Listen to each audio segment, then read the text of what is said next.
Welcome to Buddha at the Gas Pump. My name is Rick Archer. Buddha at the Gas Pump is an ongoing series of conversations with spiritually awakening people. I've done well over 600 of them now, and if this is new to you and you'd like to check out previous ones, please go to batgap.com, B-A-T-G-A-P, and look under the past interviews menu where you'll find them all organized in various ways. Also, check out the other menus on the site while you're at it. You'll find some interesting things. This program is made possible through the support of appreciative listeners and viewers. So if you appreciate it and would like to help support it, there's a PayPal button on every page of the website, and there's a page explaining some alternatives to PayPal. So observant BatGap watchers will notice that my setup looks a little different today. And that is because my computer kind of crashed last night, and a consultant was spent all day today fixing it and just finished a little while ago. But I didn't have, as an alternative, I set this up on Irene's Mac, and that was a challenge. It took us a few hours to get all the little things straight, but we did. So I'm doing it here today on this one, and you get to see what the rest of our office looks like. My guest today is Andrew Holecek. Andrew has completed the traditional 3-year Buddhist meditation retreat and teaches internationally on meditation, dream yoga, and the art of dying. He is the author of 6 books and many articles, including scientific papers on lucid dreaming.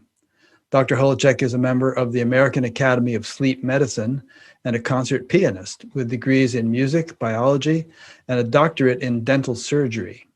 He is the co-founder of Global Dental Relief, which serves impoverished children in 6 neighboring countries, 6 developing countries, the founder of the online platform Night Club, which supports the nocturnal meditations, and the founder of the Preparing to Die Institute, a 9-month spiritual and practical training program to help with the end of life.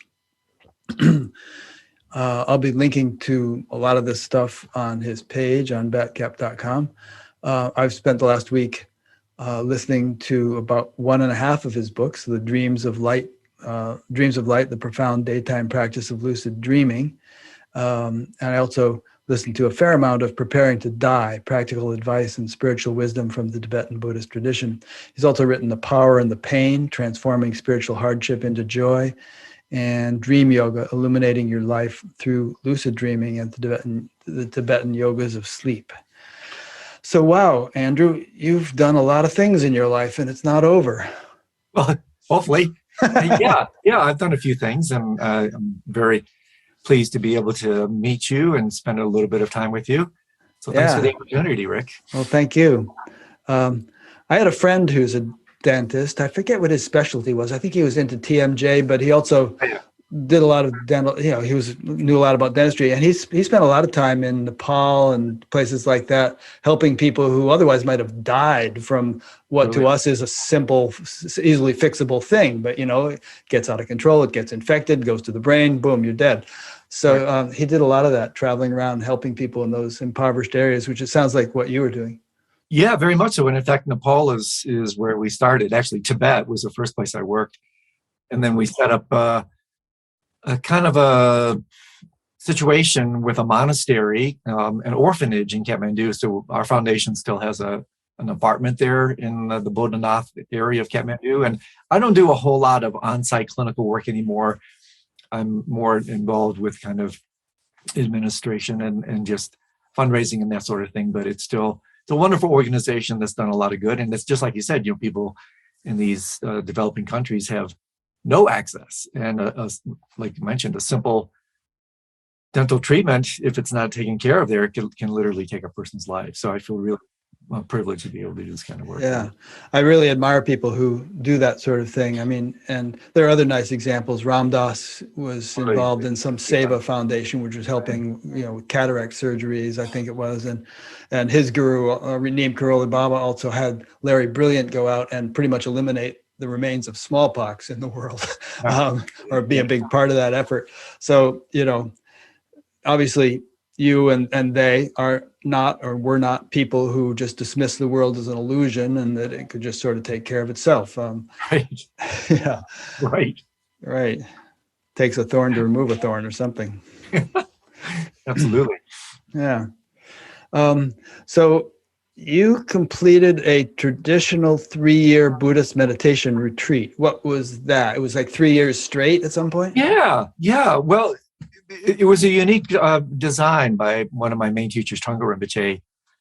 And yeah, by far the most important thing I've ever done in this life. And the way Trungpa Rinpoche designed it, Rick, was really innovative, because traditionally it is done in a contiguous 3-year fashion. But he set it up so it's like 1 year in, 1 year out. So it actually turned out to be like a 5-year retreat. And I thought it was really brilliant because, I mean, for one, Westerners are generally not monastics. We're not career practitioners in that regard. And so it was really brilliant because it enabled us to mix meditation with life. And so the practices came so quickly. One of the great things about doing a retreat like this that some people may not realize is that it's a little bit like going to a meditation university, where you are just introduced to dozens and dozens of incredible spiritual technologies, and they come so quickly. You think that even in the course of 3 years, I can get this down. Well, not really. So we had 1 year to do the practices, 1 year off, so to speak, off to digest what we had experienced and then prepare for the next year. Then we go back in and repeated that sequence 3 times. And it really, to this day, it remains hands down the most transformative thing I've ever done, because it's really like going into a meditative resort. I'm mixing my metaphors here. On one level, it's like a meditation university. It's also a little bit like a resort in that this is all you're doing. I mean, you are walled off. I did become a monastic. I wore robes, got the shaved head and everything. I kind of got into it. And you're just like zero distractions. And so you have this incredibly precious opportunity for such an extended period of time to really look at your mind, face your mind and heart. And you see a couple things. It's amazing when you just shut up and listen, what you can hear and what you can see. And we did a lot of it in the first 6 months. We're in total silence. So yeah, I heard and learned a lot during that time. Really powerful time for me. I did something similar, but yours sounds more austere. Back in the 70s, I don't know, 3-4 years, if you add it all up, of retreats, sometimes 6 months at a time and stuff like that. But, we weren't in total silence. We didn't shave our heads. We had what we'd call walk and talk after lunch, where you could just walk and have a conversation with folks. Yeah. And sometimes we did a week of silence or something, but it was probably more easygoing. Your thing sounds more arduous. It was relatively strict, for sure. We were walled off. We did 4 strict major sessions, what are called tuns, every day. And so I was basically practicing 16 hours a day.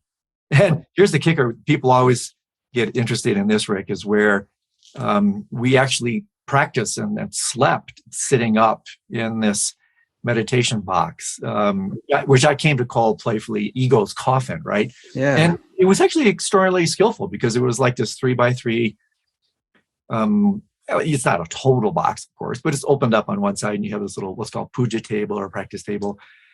And I found the kind of confines of it to be really revelatory, because one of the things that I discovered, in fact, it seeded my first book, Power and Pain, was the first 3 months of this retreat for me were unbelievably difficult. I mean, I thought I was just going to lose my mind. I can imagine.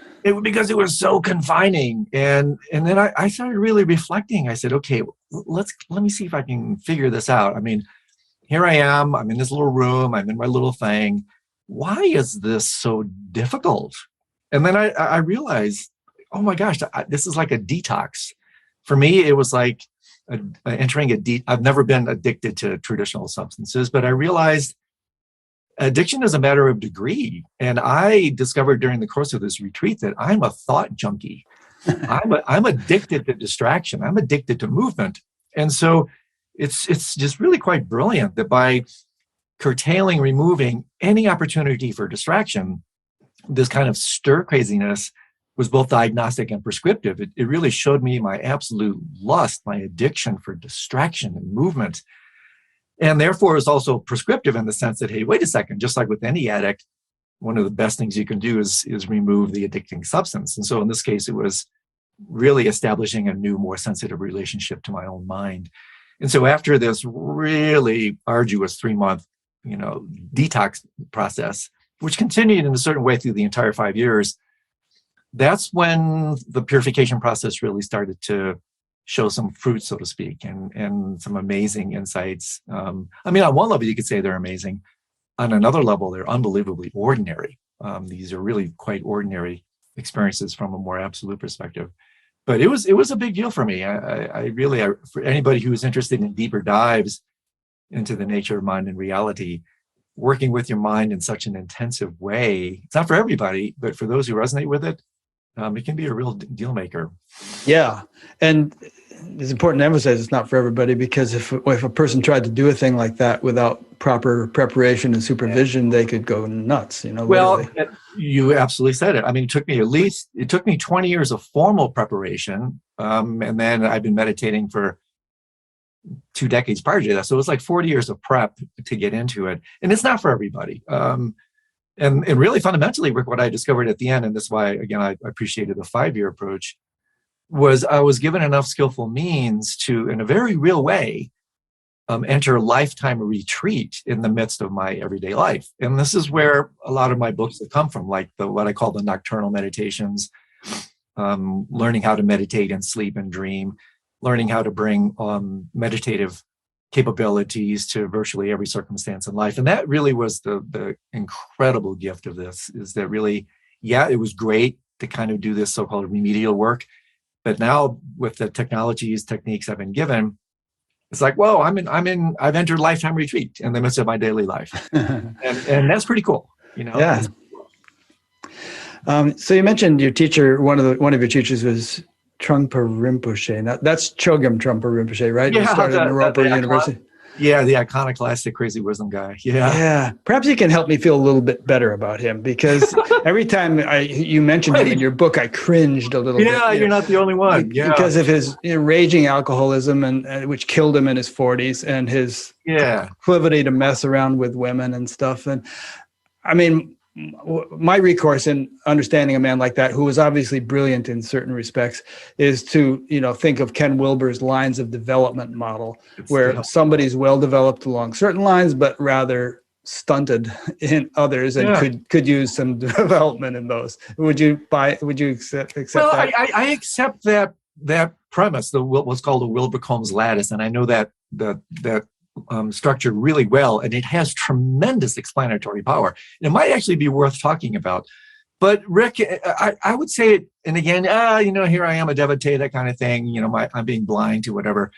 I don't think it really applies as crisply as it does to someone as radical as Trungpa Rinpoche. And I'm not an apologist. I'm not here to defend his outrageous behavior. But it's really difficult when you're working with. And again, this is such a tricky topic, right? The so-called crazy wisdom lineage.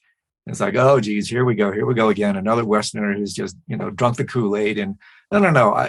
There's more going on than meets the eye there. And one of the things about someone like Trungpa Rinpoche and others is that they, on one level, Rick, they don't give a whit about conventionality. They will do whatever it takes to wake people up. Now, whether that's a type of rationalization, I don't know. But all I can say is he's had an enormous impact on me, and Pema Chodron, and some amazing spiritual teachers in the West. I don't include myself as one of those. But all I can say is his impact, his insight into the human condition, his ability to act as a cultural translator, bringing these somewhat archaic, otherwise archaic traditions and teachings, translating them in a cultural way, using psychological vocabulary, creating the Naropa University and its contemplative psych program, which is a really brilliant entity. He's really transformed a lot of people. And yes, he was radical. Yes, he did some outrageous things from a conventional point of view. But the question isn't, and this is an open question for me, did he actually really harm people like some others, which I won't name, have done? And that's where I think, coming back to the difference between states and structures, the Wilber-Combs lattice, that might be worth talking about a little bit, because I do think that's super important. As you know, John Welwood talked about the 2 vectors, waking up, growing up. And like you said, you can be reasonably awake in a particular bandwidth of your identity and emotionally regressive, emotionally underdeveloped. And so this is where things get really tricky because you have a very high level experience. And I've thought a lot about this in my own path. It's like, okay, when I have a glimpse, like when I was in a retreat, I felt like I had some genuine glimpses into the nature of reality. But those things always have to be, because they're not along the same vector of psychospiritual development, they have to be kind of expressed, incorporated, digested in this other kind of vector of growth. And this is where the problems start, because you can be really high level, complete, a non-dual experience, but unless you remain in total silence and don't move, basically, the minute you say something, the minute you move, you have no choice but to express your so-called realization through your developmental structure. So I know this is a little bit circuitous response to your question. I'm not sure I can help you draw any type of definitive conclusion about someone as radical as Trungpa Rinpoche. And I think it's really up to each of us to say, hey, this guy just didn't roll for me, didn't work for me. Some people say maybe he behaved this way to keep the spiritual shoppers away. I don't know. I can only tell you that he keep the spiritual what away? The shoppers away. Shoppers. I thought you said chakras. Yeah, exactly. Yeah. So I can't say for sure, but he had an enormous impact on me, a very beneficial one. I still think his work is among the, if not the greatest contribution of Tibetan Buddhism in the Western world. I mean, he was a real pioneer in that regard. And the legacy of what he left, Naropa University, Shambhala training curriculum. I mean, he did a tremendous amount of good in this world. But yeah, he was out there, right? Yeah. Try to wrap your mind around somebody. I wouldn't dispute any of that. And I don't mean to play gotcha interviewer, you know. Oh, no, I'm cool with it. Yeah. But I've given so much thought to this. I for years, decades, I've been thinking about the whole issue of ethics and enlightenment and, what enlightenment actually is, what level of development we should reserve that term for, know, and I think it was, 4 or 5 years ago, I gave a talk at the Science and Non-Duality Conference on the ethics of enlightenment. And afterwards, I got together with a few friends and we formed an association called the Association for Spiritual Integrity. Yeah. And we have hundreds of members now, and we've had webinars and everything else. And so it's just something, and believe me, and I've heard so many horror stories of people, and there are so many articles and Tricycle and all kinds of other publications about gurus gone bad. So it's definitely something that has to be confronted or thought about. Yeah. I couldn't agree more with you. I wrote an article. It's on my website called The Evolution of Abuse, which really talks exactly about this issue and largely kind of framed using the states and structures kind of centrifuge, taking those two strands apart. And I think it's a really important one, and especially in the West, where it's incredibly easy to get in situations where you can make yourself so vulnerable, because when you're working, especially with an authentic guru-disciple relationship, part of what takes place there is just this tremendous openness. And if it's done right, really the transference of tremendous love. Yeah. And so, you don't have to go too far to realize how quickly that can be abused. And it is. I read the same stuff you do. I'm in the biz like you are. Yeah. And I see this stuff, and it continues to just really pain me, because I personally know a ton of people who have been really close to irreparably harmed by these sorts of things. And so I think putting out... I've known people who committed suicide because they were so disillusioned, It's just crazy. And so I think putting as many red flags as we can on this, I'm not in any way dismissing the just the damaging aspects of this sort of thing, and we all need to be aware of. And this is why, I came this close to writing a book with my friend Ken Wilber on this topic. Is like, how can we cautiously create metrics of authenticity for a teacher, for a community, so that you can ask the tough questions, because there are some parameters that really could be brought to bear that could really prevent a lot of abuse. The ways to suss things out before you get too deeply involved. Well, when we formed the ASI, the Association for Spiritual Integrity, we spent a lot of time poring over the codes of ethics of Spirit Rock and other organizations who had dealt with these things and developed codes. And we tried to take the best of all worlds that we could find. And we sometimes spent days, weeks, debating over certain points, like should a teacher enter into a romantic relationship with a student? And, I think some say never, ever. And some say, okay, give it 2 years of cooling off. And then, and it's hard, it's impossible to sort of come up with ironclad rules about this kind of thing. And we in the ASI don't have any kind of authority or anything else and don't intend to, but we're just trying to popularize the notion that ethical development, because a lot of times they'll sit there and kind of wowed out by a teacher who's eloquent and charismatic and so on, and the teacher will be going off the rails farther and farther, and the student will think, well, that seems weird to me, but he's enlightened and I'm not, therefore who am I to judge? And they'll go off the rails with him. Totally.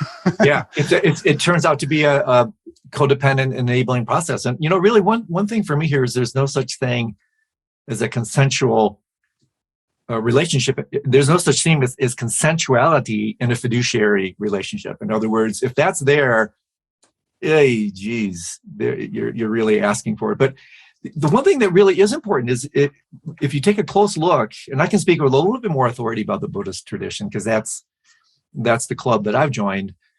They have a really interesting, important kind of tripartite progression that you're probably aware of, what are called the trainings of Trishiksha, Shila, Samadhi, and Prajna in Sanskrit. And the first one is often overlooked. Shila, S-I-L-A, ethics, morality. It is the ground. So, people they race to the second one, which is meditation. That in itself is a precursor to the insight wisdom of Prajna. So very often people hopscotch over the foundational and critical importance of morality, ethics, sila. And then if they don't do that, geez, then they wonder, well, why is my meditation not working? Right? Why am I still Joe Schmo? Yeah. Well, it's because maybe you haven't done the necessary work. And so it's like you're trying to fill a bathtub, but you haven't plugged up the drain, and you're wondering why isn't it filling? That's exactly right. Yeah, that's exactly right. So they often say the preliminaries are more important than the main practice, and this is this type of restraint. That's why, as you know, and I've done a little bit of research on this myself in my own writing. Every world's major religion and tradition has these kind of restraining orders, right? Whether it's the 10 Commandments or the precepts or whatever. Yamas and niyamas. Exactly. These kind of regulatory agencies, because until the ego is transcended, it really does need to be contained. I mean, just look at what's happening in Ukraine right now, right? And so these restraining orders are critically important. And that's what I really appreciated, again, when I was in my 5-year retreat, because we did have to take these vows. We did have this incredible confinement. And I realized somewhat paradoxically that freedom lies within that constraint.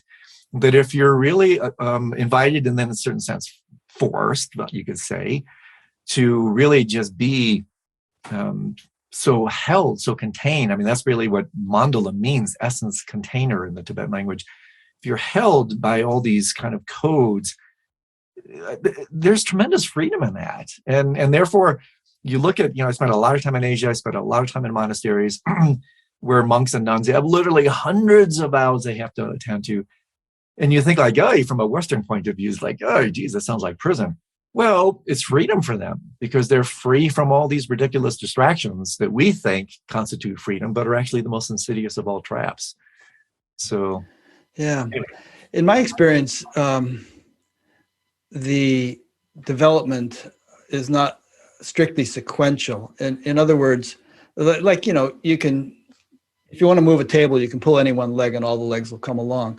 So when I started to meditate in the 60s, I was doing all kinds of things I wouldn't dream of doing now, that I would now consider to be enervating or polluting or, unkind to people and things like that. And I didn't give a whole lot of thought to that kind of stuff in those days. But as I started meditating regularly, I found my behavior changing quite radically. And my motivations becoming much more constructive and so on. But on the other hand, I have free will, presumably, although there's a big argument about that. But, there have been many times where I definitely had to make a choice. And, choosing sometimes, something in the Katha Upanishad about how, the the pleasurable and the good are not often not the same thing, and often choosing the good is more laudable, and in the end more leads to greater bliss than choosing the immediate gratification of the pleasurable. Little abstract what I'm saying here, but you know what I mean? Totally. And what comes to mind, and I've really taken this to heart, is the contemplation where it says, my actions are my only true belongings. I cannot escape the consequences of my actions. Mm-hmm. My actions are the ground on which I stand. Oh boy. I mean, should we take that to heart or what? And so I think this is an important topic, especially in the West, where we have this kind of exceptionalist attitude that, these rules don't really apply to me. These regulatory agencies and whatnot, these restraining orders, they don't really apply to me. Well, yeah, you might want to take another look at that.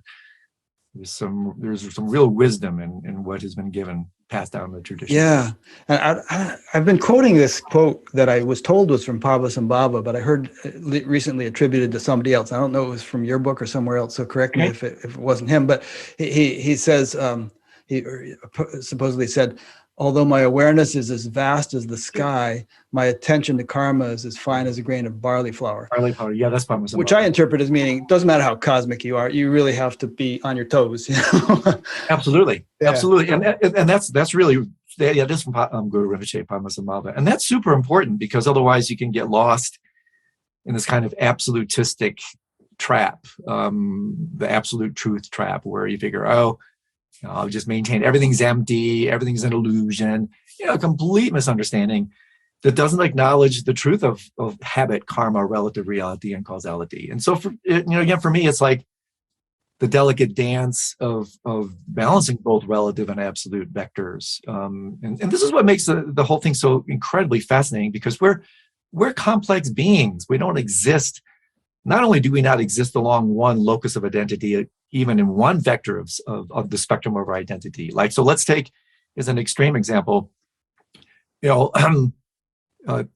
Carl Beck's spiral dynamics thing, from infrared to ultraviolet, from beast to Buddha, from psychotic to mystic. We exist in there, from completely selfless to completely selfish. We exist along this spectrum of identity. And therefore, what I've come to discover, Rick, is a large part of the path is cultivating what to accept and what to reject. We try to reject, curtail, restrain those devolutionary aspects on the spectrum of our being, the tail that continues to wag the dog. They're still going to be there, right? So I can have, you can have this amazing ultraviolet, authentic realization. And I can name dozens of people, but I probably shouldn't, because some of them are still my friends who have had this. And then, why isn't it stable? Well, there's a number of reasons. One is it's an experience that's not stable realization. Second is it hasn't really fully been incorporated. And then, we still have these lower, undigested, unprocessed, unresolved, lower bandwidths of our identity. So you can be a total bodhisattva in one moment, and then if you haven't really completely cleaned up all your habits, another word for karma, you can still be Joe Schmo, selfish person on the other. And so I think understanding the integral nature, this is why I'm such a friend of integral theory, integral approaches, because I love the multifactorial, holistic, systemic nature of this whole journey. Don't put all your eggs in one basket. Look for truth wherever you can find it. Engage the East as well as the West. Use psychology as well as spirituality, because it's so easy, as you know, to just put all your developmental spiritual eggs into one basket, and then that basket breaks. And so this is why I really love the integral approaches where, even the Buddha allegedly said, wherever you find the truth, you will find my Dharma. It doesn't matter really where it comes from. And so I very much appreciate the integral approaches and the kind of psycho-spiritual approach to waking up and growing up. I think it's super important. Plus, I agree. It just keeps you so much more humble, right? It's like, I love the Buddhist thing, but I love studying Kashmir Shaivism and Taoism and Sufism and science. And it's like, I love all this stuff because I realize all these people have amazing contributions to make. And yes, there is something about the Zen saying, chase two rabbits, catch none. There is something about commitment in marriage. But I also wow, there's so much to learn, raise your gaze. And yes, tradition is noble, the whole lineage thing. Oh my gosh, I bow to that. But there's a lot of, issues around ossification and reification of lineage and tradition. And you know what, it can just go hell in a handbasket pretty quick. So it keeps me humble, keeps me open. And I'm always, reading books from, I don't care where they come from. Yeah, me too. I mean, that's my whole life these days. I look at your amazing offerings on this program. I mean, you go all over the place in the most wonderful way. So that's why I'm delighted to spend time with you. It's very cool. And to give you an alternative to that chase two rabbits quote, the old dig one deep well rather than 10 shallow wells. But how about using 10 tools to dig one deep well? Maybe that would work. Yeah. That's another really good one. Right. Because pot shots just make potholes, right? So you just stick with one. This really applies like when I teach something like Dream Yoga. There are dozens and dozens of ways to induce lucidity. And unless you're teaching it, the point really isn't to master them all. The point is to find your sweet spot, to find out what works for you, and then dig deep there. And that's why having a good advisor, a counselor, teacher can really save you a lot of time. But then you come back to the same issue, but what constitutes that? So anyway, I love it because it's so human. It's so messy, right? It's just like there's no way you can shrink wrap this into tidy conceptual packets that work for everybody. People just don't roll that way. And two thoughts about what we were just talking about. One is you were saying one could have this wonderful awakening realization. One might even think, oh, I'm there, I've made it. But what you've probably found, and I certainly have, is that deep awakenings like that often precede a real purging. It's like they provide a solvent for all kinds of embedded gunk to loosen up and start to get released. So you could find yourself, really kind of like going through a lot after having had a period of great clarity. Again, that's exactly what happened in my retreat. And again, another reason why I'm a big fan of Trungpa Rinpoche. He's like the master of the one-liner, where he said, meditation isn't a sedative, it's a laxative. And that's like brilliant. And so it's like when you start to release this illusion that you have control over your life and your mind, right? Which meditation busts those chops pretty quickly. All this crap comes up. And that's actually, again, another quote of his, chaos should be regarded as extremely good news. Oh, it sounds good on paper, but it's so true because what do the neuroscientists say these days? This is amazing, Rick, like 95% something of what we do is really dictated by unconscious processes. I mean, talk about forgive them, Father, for they know not what they do. This is what it means to be asleep. And so when you start to wake up, all that stuff has to come up. And this is where right view is so important, because if you don't take a really close look at your spiritual contract, if you didn't bring your spiritual attorney, it's going to say down there, you're asking for it. And so I think this is super important because people go in, and so what I mentioned about shoppers, you're just window shopping. You just new age spirituality, it's just feel good spirituality. The path is not necessarily about feeling good, unless you're talking about basic goodness. It's about getting real.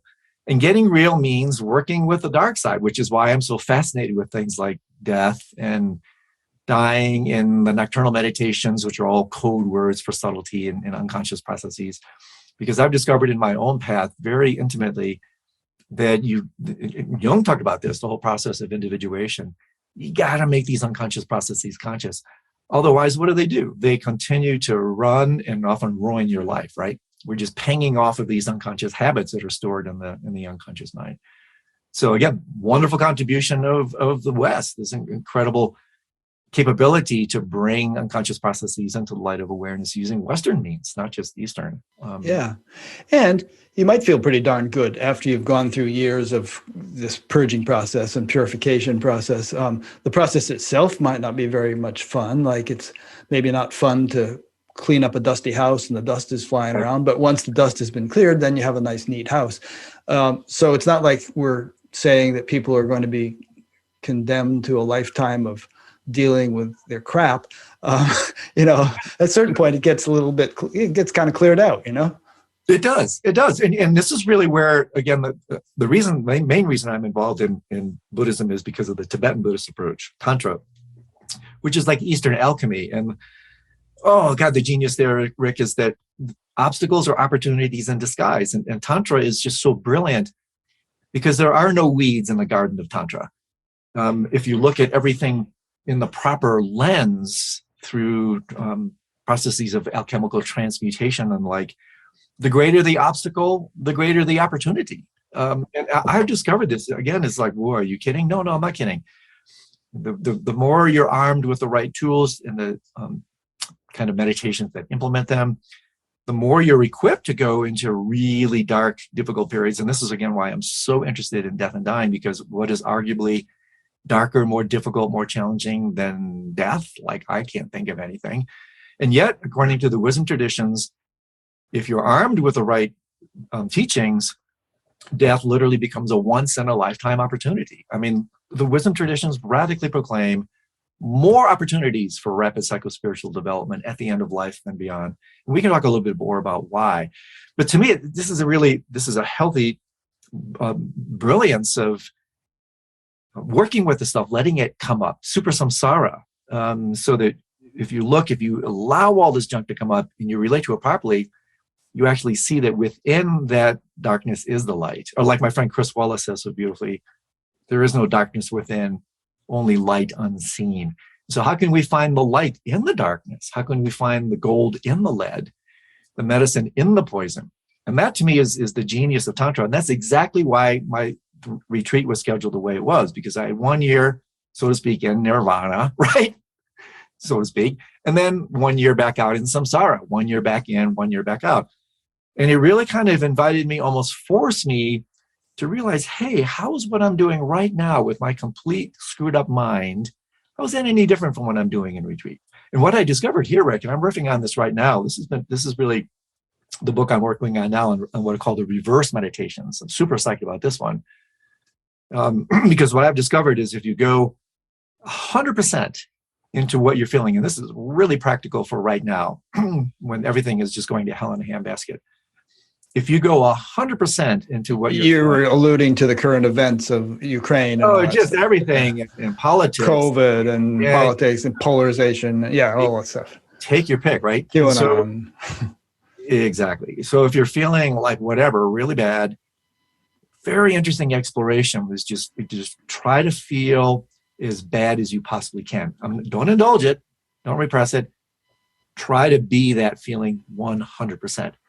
This is a really powerful, kind of like MBSR on steroids, right? A way to really get in, to see the light within the darkness. And we can talk a little bit more about this if you like, because I'm super excited about introducing this to the books I'm writing now. Ways to work with really challenging, unwanted circumstances in a deeper, kind of more contemplative way. Yeah. Well, I want to make sure that we talk about the stuff, all the stuff you're excited about. Don't let me just sidetrack you into things. No, it's all good. This is fun. Yeah. Oh, yeah. I know what it was. You're saying chaos is an opportunity. Is that the way you put it? Well, yeah. Again, Trungpa Rinpoche, chaos should be regarded as extremely good news. Yeah. Yeah. And the way I see it is, I mean, it's not like I go looking for chaotic situations, but life, has a way of hitting you with stuff. Everybody has it. And I have a great, deep sense of trust in the way the universe conducts itself or presents itself. I feel that everything is imbued with intelligence, and things don't happen arbitrarily or meaninglessly or capriciously, which is not to say that I try to read great significance into every little rabbit that runs across the yard or something. But if something impacts my life, I kind of see it as, okay, the universe is my guru. Why is this happening? And, how should I respond to this? What's the lesson in it? And so on. Absolutely. I mean, again, it's even referred to as symbolic guru, where Milarepa once said, one of my main historical teachers, phenomena is all the book one needs. That if you really open the aperture of your heart and mind, you will realize the world is always teaching you. I mean, not in like a kind of twisted messianic type of thing, but if you really, most people notice this. If you're really in tune with things, you will start to notice serendipity, tendril, auspicious coincidences. You'll start to notice certain ways that this, whatever you want to call it, this ineffable agency, this intelligence, which Buddhism has a lot to question about that. But the more I go along my path, the more I discover, and I really saw this in my retreat, is that this sense that I was always being held by some force, some beloved, some basic goodness. There was always some universality of love, you could say, that was somehow containing my experience and dare we say even guiding me. And this is why I'm again so fascinated with things like dreams and how often I receive these types of instructions, teachings, suggestions in my dream world, sometimes overtly through dream incubation and formal dream yoga practice.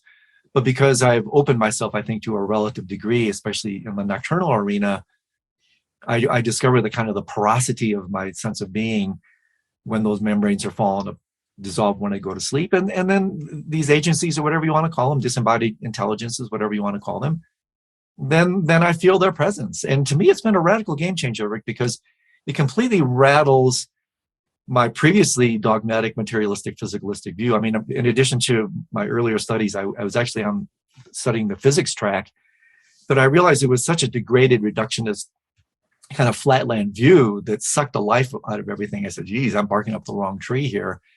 And then I realized, I had to completely flip this kind of flatland view of reductionism to a more elevationist view. There's no such word, but you get the idea that the world is fundamentally good, it's sacred, and dare we say it's even divine. And when you surrender into that, whoa, that's not such a shabby thing, because then for me, I always feel like I'm being held and really cared for in a certain ineffable way. And that's been I'm mentioning this because that's been a bit of change in my own life, transitioning from kind of a Western scientific materialistic way of looking at things to one that's more non-dual, that the world is in fact made of mind, consciousness, heart, spirit, whatever you want to call it. And I think in large part, that's part of what the spiritual path is about, is discovering that. And then to dovetail that into what we were talking about earlier, can we in fact find that spirituality in the materiality?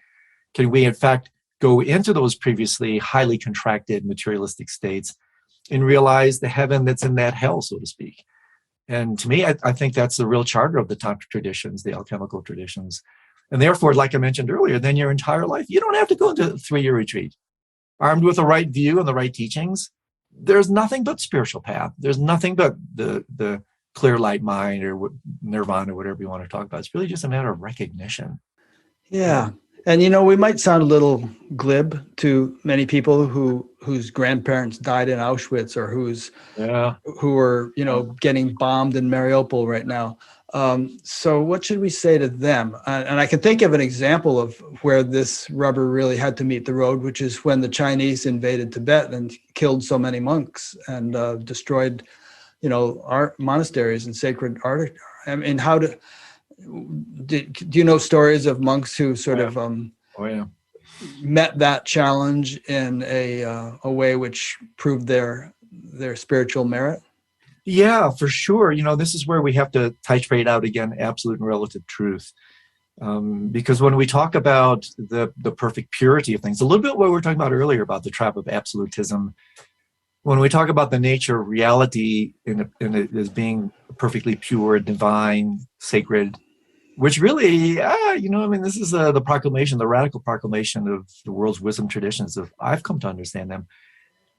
How do we reconcile that with Auschwitz and what's happening in Ukraine now? And this is where we have to centrifuge out the relative and the absolute. And the minute you leave that domain of the perfect arising of phenomena into the relative kind of iterations of that, then this is where, again, an integral approach is so critically important. That yes, on one level, whatever arises, as horrific as it may seem, and there are practitioners, like one of the most important images here, for instance, is, it's kind of an extreme image, but maybe not super extreme, is the image of Thich Quang Duc, the Vietnamese monk, remember, who self-immolated during the war. So here's a man, right? Yeah, it's one of the most, Kennedy said, the most transformative photograph ever captured, taken. Here's a wonderful monk protesting religious prosecution during the Vietnam War, right? Who burns himself alive, and he's sitting there with in just complete unflappable equanimity, just literally just total meditative equipoise, as his body is going up in flames. And how is he able to do something like that? Well, because of his relationship to the phenomenal world, to basically entering a domain of experience where he could really see the purity in whatever is arising. And so this, I want to, this is such a profound, deep question, Rick, that I don't want to be kind of glib with some kind of spiritual soundbite and kind of not pay attention to the relativity of what's happening in the places like Mariupol and others. So I'll pause for a second to see if this is where you want to go with this and how much you want to bark up this tree, because this is a really deep, complex issue. And again, I think an integral approach is absolutely necessary, because it doesn't mean this kind of naive acquiescence. Oh, it's all just a dream. It's all just an illusion. Let Mariupol go to hell. Oh, goodness, no, not at all. On the relative level, no. You know, it's like Suzuki Roshi said, you know, strictly speaking, there are no enlightened beings. There's only enlightened activity. And so therefore, the way I've taken it, a little bit like the Padmasambhava you stated earlier, your view should be as lofty as the heavens and your conduct as fine as barley power, is you maintain this view for yourself. And that view then informs and transforms you from your side. But then you go into Mariupol, you go into the gutter, you go into the darkest places. And this is what the bodhisattvas do, right? You know their vow. They go into these most horrific situations, knowing all the while from their side that they can't really be fundamentally harmed. Emptiness cannot harm emptiness, as it says in the Tibetan Book of the Dead. So I'm throwing a lot of noodles against the wall here, because this is a lot of them are sticking to it. Oh, good, good. This is a really big, deep topic, and I think again it's very important because it gets to the issue. And this is what I'm more focused on these days, Rick. Myself is I riff on this stuff, I teach on this stuff, I write these books, and more, I'm a little bit like, hey, if what we're doing now with conversations like this and our so-called spiritual stuff, if it isn't of any benefit, if it can't really benefit the world right now, it's irrelevant. What we're doing is irrelevant. If we can't take what we're doing now and help this world that is on fire, basically, not only will these traditions go extinct, as you know, the sixth mass extinction, everything's gone. So to me, it's more like applied or translational spirituality now. It's like, let's get up off our cushions. Let's be of benefit to the world. And so I guess my summary statement here would be, we take these absolute teachings, these views, we hold them in refuge for ourselves, but we don't slip into spiritual bypassing and just say, I'm just going to, it's all an illusion, doesn't matter. No, if this true knowledge, wisdom is incorporated properly, compassion is the automatic expression of wisdom. And so somewhere in there lies at least some nuggets of how to work with this, at least from my perspective. Yeah, I'm sure you know the story of the Bhagavad Gita, and Arjuna wanted to just he didn't want to fight the battle. He said it'd be better to live on alms in this world than to fight this battle. And Krishna, speaking as an avatar, supposedly said, sorry, this has to happen, and it's your duty to do it. But then he said, here's the way to do it. Get established in yoga and then perform action. Don't just perform action with a scattered mind. Yoga star Kuru Karmani, establish in being, or yoga perform action. And then sort of cosmic, then to borrow another phrase from that tradition, Brahman will be the charioteer. Oh, nice. It won't just be your individuality calling the shots, which invariably gets it wrong. Yeah. Yeah, and this also then begs, why do the spiritual work in the first place? Well, because just like you were saying with the story from the Gita, that if we don't clean up first, how do we know that we're actually being of benefit to others? Because usually what we're doing is so infected with our hopes, our fears, our projections, our imputations, that do we really know that what we're doing is of any benefit whatsoever?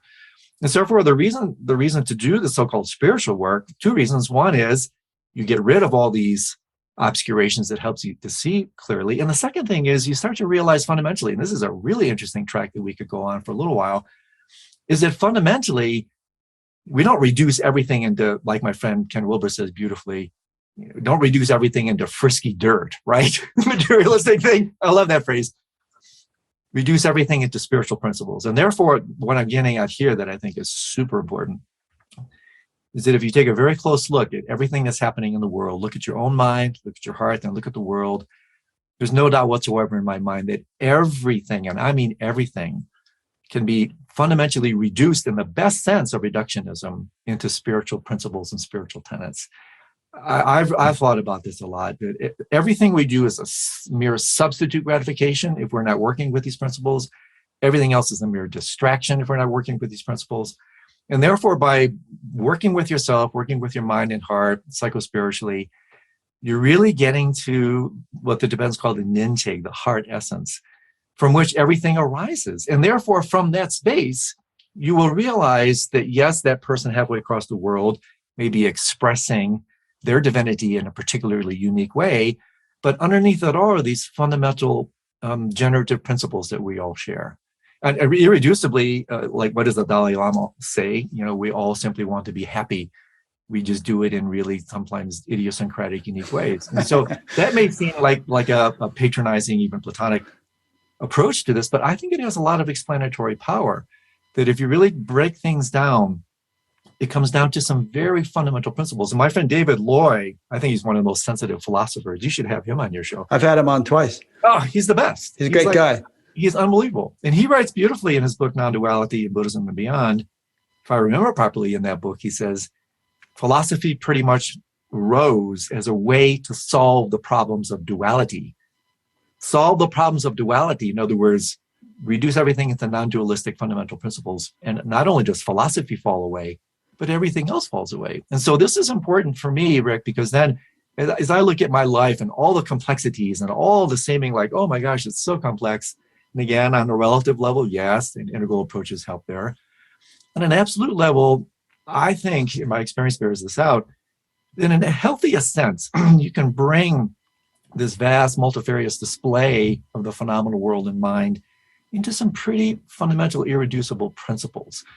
And therefore, like what did Thoreau say, right? I went to the woods because I wished to live deliberately, to drive life into a corridor, to reduce it to its lowest common term, so to speak. And then when you do that, it's like, oh my gosh, there's so much going on there. It's a Marie Kondo of your own mind and life and heart, right? Everything becomes super simple because you realize this is what you really want, not all these substitute gratifications. It helps you understand other people when they go through their journeys, and helps you understand things like death and beyond. But I'll pause there for a second because I personally think that's a big kind of advertisement for why spiritual practices and teachings can be of such profound benefit, because they have this irreducible explanatory power. Yeah, I have a couple thoughts on that. First, I'll tell you a David Loy story. I was at the Science and Non-Duality Conference one year, the first time I interviewed him, and there was a teacher up on stage, and he was going on, and David got up on the mic and said, "All this is very well, all this non-duality stuff, but how about the environment? Yeah. What we're doing to the world?" And the teacher up on stage, I won't name him, but he was like, the earth is like a speck of dust, doesn't matter what happens, blah, blah, blah. And David really kind of kept socking it to him, and I admired that because it's like you were saying earlier, life is multidimensional, we could say, and you just can't hide out in the unmanifest dimension to the neglect of all the more manifest dimensions. A more full-bodied spirituality, if you want to call it that, spans the whole range and takes them all into account simultaneously without sacrificing one or the other. So do you want to comment on that before I say anything more? Yeah, oh, absolutely. I mean, first of all, high five to David for that, because again, it's a what's it called? Cosmological dualism. That if you don't really fully understand, I wonder, this narrative keeps coming back for us, which is awesome, that if you can't find the spiritual in the material, then something's wrong. That there's still this fundamental divorce, this dualism taking place, that somehow the earth itself isn't divinity pure. And so what right, and if you do find the spiritual in the material, then you can't defile it. Exactly. because you're defiling God, so to speak. That's exactly right. So in one of the liturgies, I do this every morning. It's part of my liturgical recitation. Grant your blessing so that I realize the inseparability of samsara and nirvana. And so samsara is not a state in reality. Samsara is a state of mind. Nirvana is not a state, an ontological state. It's a state of mind. And so what we call material, we could really go up this tree. what we call material versus spiritual, there is only the spiritual. There's only mind, heart, spirit, nirvana. That's all there is. And so therefore, this kind of statement, and I've heard this from others, the one this person allegedly said at Science and Non-Duality, that, oh, I heard it in one of these ways, Rick. Well, oh yeah, this teacher said, it doesn't really matter what happens to the world. I'm going to a Pure Land when I die. That kind of thing. Yeah, it's like, screw everybody else. I'm going to Pure Land. Like, are you kidding me? I mean, that is such a colossal misunderstanding. And so again, that's like let them eat cake. I mean, it doesn't matter what happens to all these starving people. I've got my cake, or I've got my luxurious lifestyle. Yeah. So why not instead purify? Don't go to a Pure Land. Purify your mind. Realize there's no pure land. There's just pure mind. And so, to me, again, this is a wonderful, empowering narrative of what we're talking about. Is finding the spiritual in the material, finding that every moment, if it's perceived properly, free from these cataracts of confusion, free from these adventitious defilements. In Buddhist language, there's nothing but the clear light mind. I mean, you're looking at it right now. There's only there's only nirvana. Samsara is either partial or no recognition of that. And the reason this is important for me, Rick, is that on one level, at the highest levels, it completely questions and challenges the very notion of path. So we've been talking about spiritual path, right? Well, I think that's a provisional notion. I'm not discrediting it. Absolutely. The path of purification is absolutely necessary at a relative level. But what do the Hindus call it? Anupaya, that on an absolute level, it's a journey without distance. And in fact, the very notion of path will pull you away from what's already here. And so I love this, Rick, because what it does to me is it's like a peaceful transfer of power, right? Political term, back to its rightful source. And it empowers the utter immediacy of the awakened state, the utter immediacy of enlightenment, non-duality, whatever you want to call it. It's always already 100% right here, right now, under any circumstance. The issue then becomes one of recognition. And therefore, the very notion of path, it's literally called, in Buddhist languaging, it's called Sahajayana, the vehicle of self-liberation. That the highest level of a path is no path. In the do you know the Kaduma tradition? Are you familiar with that in Jewish mysticism? Does that ring any bells? I don't think so. Oh, I may have heard about it, but I don't know. I don't remember. Yeah, they talk about 5 paths, and the 5th path is called the path of freedom, and it's brilliant because what it says is basically it's having the freedom to be even free of the path itself, the freedom to be a full human being, the freedom to realize that right here, right now, I am in heaven. I am in a pure land. I am in nirvana right here, right now. And this is not rhetoric. This is not metaphysical mumbo jumbo. This is the essence of these most supreme non-dual teachings as I've come to understand them. And I love that because to me, it's like, whoa, it's right here, right now. And then one of my own playful languaging around this is therefore then stop rescheduling your appointment with reality. Stop rescheduling it. It's already right here. It's right now. And it's like when Suzuki Roshi allegedly attained his awakening, another famous line, he said, enlightenment was my biggest disappointment, my biggest letdown, because it was like, oh my gosh, T.S. Eliot, I've been here all along. And I think that's so important. Discover the place for the first time. Exactly. Literally discover, uncover it. Here it is. Just get rid of the confusion. And you're already in a pure land. And so, 50 years of faking, stumbling, tripping, falling on this path, I've realized on one level, it's a path to nowhere or now here, right? Same languaging. And I like this because it's empowering, it's immediate. It's like, whoa, wait a second. Holy moly. It's always in front of me, hiding in plain sight. What do they say on the Mahamudra teachings? It's so obvious you don't see it. So simple, you don't believe it. So easy, you don't trust it. And that's one of the great ironies. It's literally hiding in plain sight. And so if that's true, this is a great kind of punchline. What's the fundamental irreducible instruction? Well, just open and relax. Open and relax. And there it is. Hey, I'm in Sukhavati right now, right? Yeah. I mean, I have a little bit of a bone to pick with that, but I Oh, know love you're, it. Oh, throw the bone. Let's yeah, talk. I know what you're saying, Love it. but I just Okay. have a kind of a both and attitude toward it, because I've heard people listen to the kind of thing you just said and say, okay, cool, I'm already enlightened, don't need to do anything, I'm done. And all you fools who are still meditating or doing practices, Right. you don't get what I got. Right. And I'm parodying such people, but Right. people say essentially that kind of thing. Oh, totally. For me, it's I was once up on a stage with Maharishi Mahesh Yogi sitting on his couch, and I was shooting my mouth off about something or other going on, and he knew me pretty well, and he knew that I was the type who was always sort of like enlightenment or bust, yearning and longing for something I didn't have. And he said, he stopped me and he said, every day is life. He said, don't pass over the present for some glorious future. And I got it. Now, I wouldn't trade the state of mind I'm in now for the state of mind I was in back then in the late 70s. It would be agonizing to abruptly shift back to that. And, conversely, I wouldn't trade the state of mind I may be in 5 years from now for the one I'm in now. Because there's a progression, and yet at the same time, there's a contentment and an appreciation of, what is here is everywhere, what is not here is nowhere at all.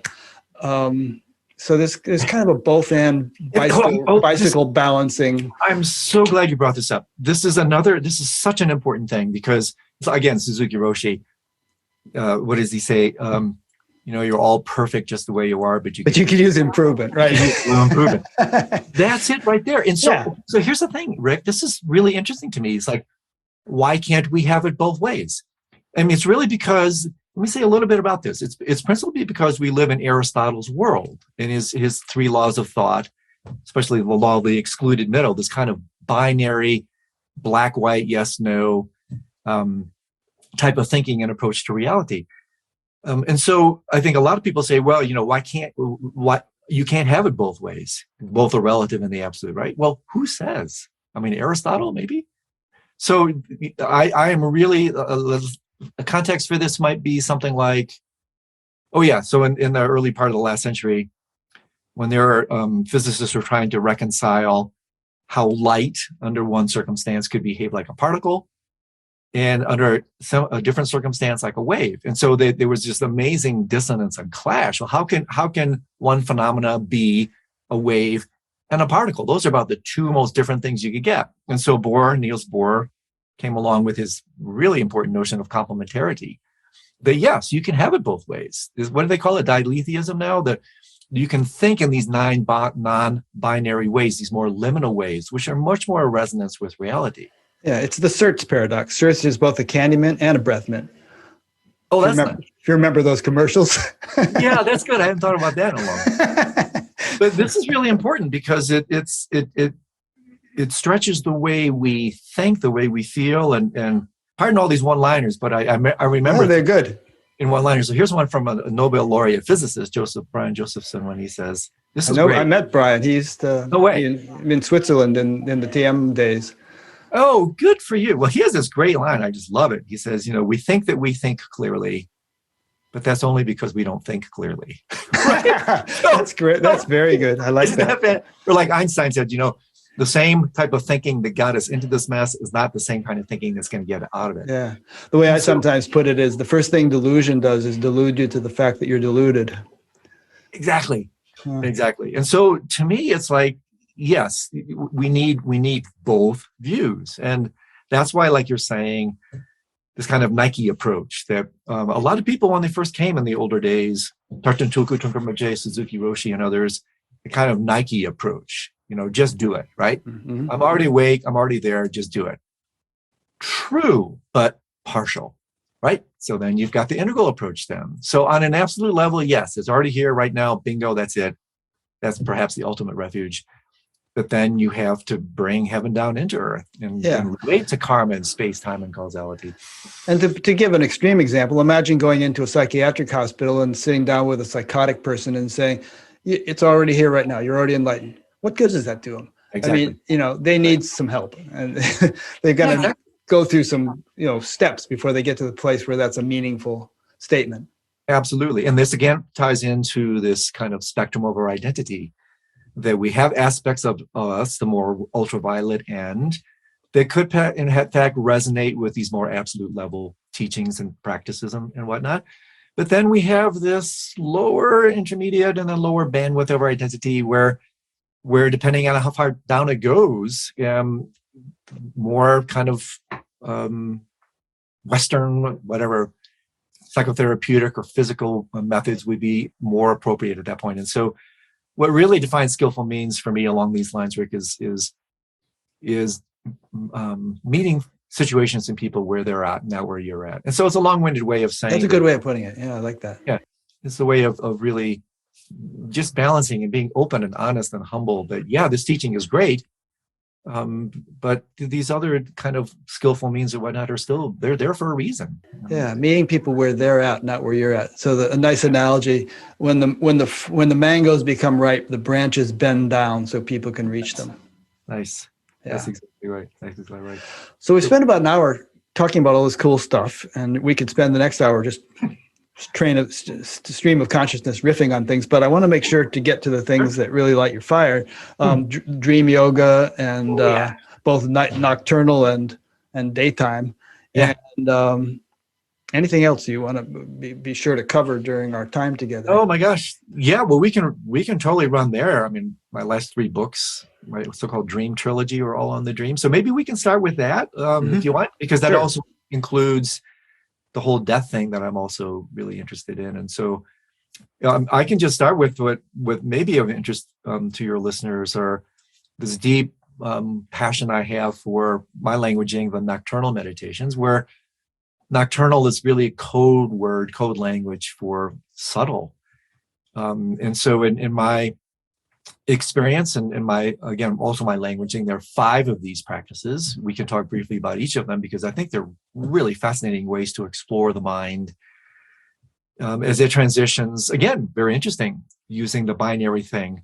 You know, the Western approach to consciousness, roughly as an orienting generalization, is binary. It's you're either dead, alive, awake, asleep, yes, no, black, white, like my light switch in this room. So we have the Western world, and Western philosophers have this kind of light switch model of consciousness. Well, the really awesome thing about the nocturnal meditations, which I'll then introduce, is the replacement of the Western light switch model with an Eastern dimmer.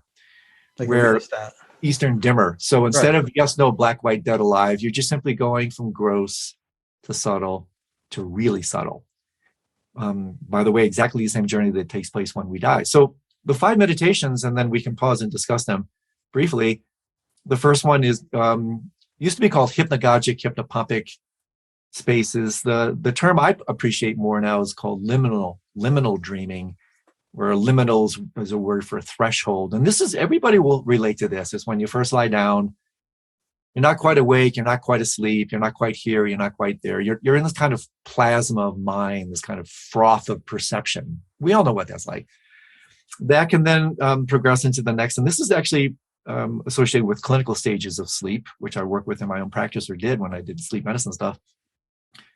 Then there's a dream state. And then you have lucid dreaming, which is when you wake up to the fact that you're dreaming while you're still in a dream, which I would argue, and I'd love to come back and say more about this, I think this is really represents the education, the pedagogy of the future. And there's some neurological footing for this statement.